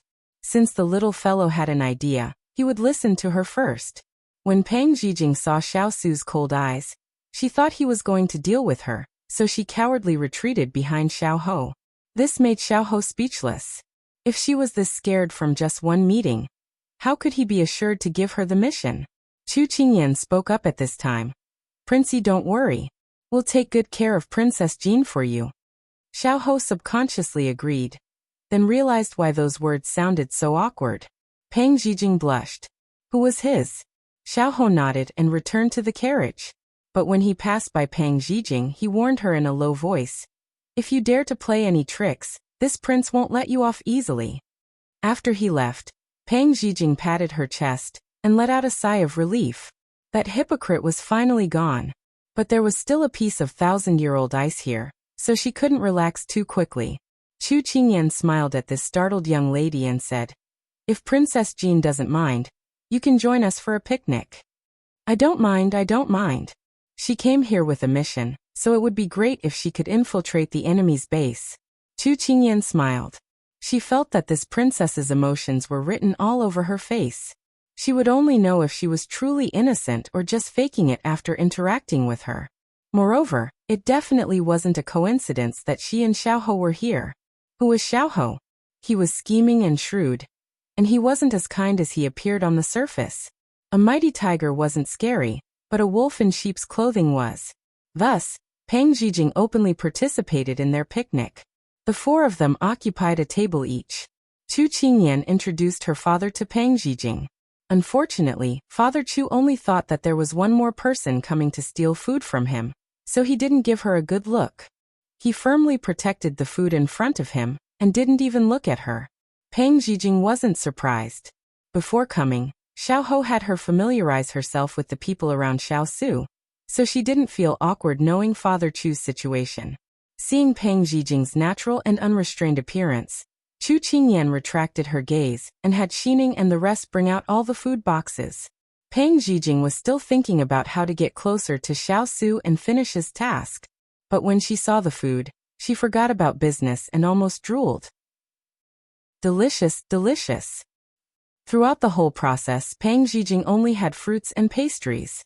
Her mouth was also stuffed with food, as if she hadn't eaten for several days. Chu Qingyan and Xiao Su looked at each other and saw the suspicion in each other's eyes. This person's behavior wasn't elegant, her knowledge was limited, and she hadn't even eaten the most common pastries and fruits. Was she really a princess raised by the Southern Blue imperial family? They couldn't be blamed for having high expectations. It was because they had seen Peng Huang, who even on the battlefield, had to be meticulous to the extreme. That was why they were surprised by the contrast between Peng Zhijing and herself. If Peng Zhijing knew what they were thinking, she would feel very wronged. She was actually a very reserved lady. Ever since she came to this strange world, she hadn't eaten a full meal. Moreover, on the way to the Sichuan, no matter how good Princess Lord's food was, it couldn't be compared to the delicacies in front of her. To her, the food she had eaten before could only be considered as filling her stomach. The food in front of her could be considered as delicacies. When she was almost done eating, Peng Zhijing raised her head and saw Father Chu staring at her with wide eyes. His eyes were filled with fear. When he saw her looking at him, he immediately hugged the food in his arms tightly. "These are all mine. You're not allowed to snatch them." Sure enough, his guess was right. This girl was here to steal his food. Peng Zhijing belatedly realized that her table manners had made everyone look at her in a new light. She cursed in her heart. Wouldn't she be exposed? At this moment, Xiao Su couldn't bear to be in the same room with such a strange woman. He stood up and walked away. Seeing Xiao Su leave, Peng Zhijing looked at Chu Qingyan uneasily. "Did I scare the King of England?" Chu Qingyan smiled faintly. "He's just like that. You don't have to worry about it." She didn't know if Gu Shijie was comforting her, or if she really meant it. However, she still heaved a sigh of relief. It was great that the 1,000-year-old ice was gone. "You seem to be very close to the King of England," Gu Shijie asked with a smile. When Chu Qingyan heard this, she sized Gu Shijie up. Then she smiled and said, "I've known him since I was 10 years old. We've been together ever since." The relationship between childhood sweethearts is really enviable. Peng Zhijing sighed. She could hear the envy in Peng Zhijing's sigh, but there was no jealousy or hatred. Gu Shijie said gently, "Princess, you don't have to be envious. Everyone has to put in effort to reach their position. Moreover, the other princes of our royal family are all very outstanding. Princess, you'll definitely find a good husband." At this moment, Chu Qingyan clearly noticed that when she mentioned the word good husband, she saw Peng Zhijing's evasive and unnatural gaze. She couldn't help but narrow her eyes. Could it be that it was as she guessed? That the princess had taken a liking to her big ice block? Sitting in the carriage, Xiao Ho rarely felt so uneasy. He lifted the curtain and looked at the foot of the mountain where the fog had dispersed. He could only see a figure in the distance, but it wasn't clear. Was this damn girl up to the task? Was it a mistake to choose her back then? At this moment, the sound of horse hooves could be heard from afar. "Lord, it's His Royal Highness the Fourth Prince," a subordinate reported. Xiao Ho narrowed his eyes. Xiao Ran came over at this time? However, Xiao Ho quickly smiled. He came at the right time. Perhaps the plan could be changed. Xiao Ran first saw the carriage parked under the tree. He thought it was his eldest brother's group, so he immediately walked over. However, it was his third royal brother who came down. "Third royal brother, why are you here?" Xiao Ran asked in surprise. Xiao Ho saw his handsome fourth royal brother walk over. He covered his mouth and coughed a few times. Then he smiled and said, "Princess Jean wanted to see the outside of the city early in the morning. I was tasked by Royal Father to take care of the envoy group, so I brought her out. Coincidentally, we bumped into eldest brother and Miss Chu. Princess Jean admires eldest brother's heroic spirit, so she went out to play with them. I wasn't feeling well, so I took a rest in the carriage. In just a few short sentences, he had made all the connections clear. The royal family's sons and daughters all had outstanding comprehension abilities, and so did Xiao Ran. He placed his attention on Princess Jin's admiration for his eldest brother, and fell into deep thought. Xiao Ho chuckled when he saw this. The actors were all here, so it was about time for the show to begin. You're tuning in to the Li Mei's Wuxia Whispers YouTube channel.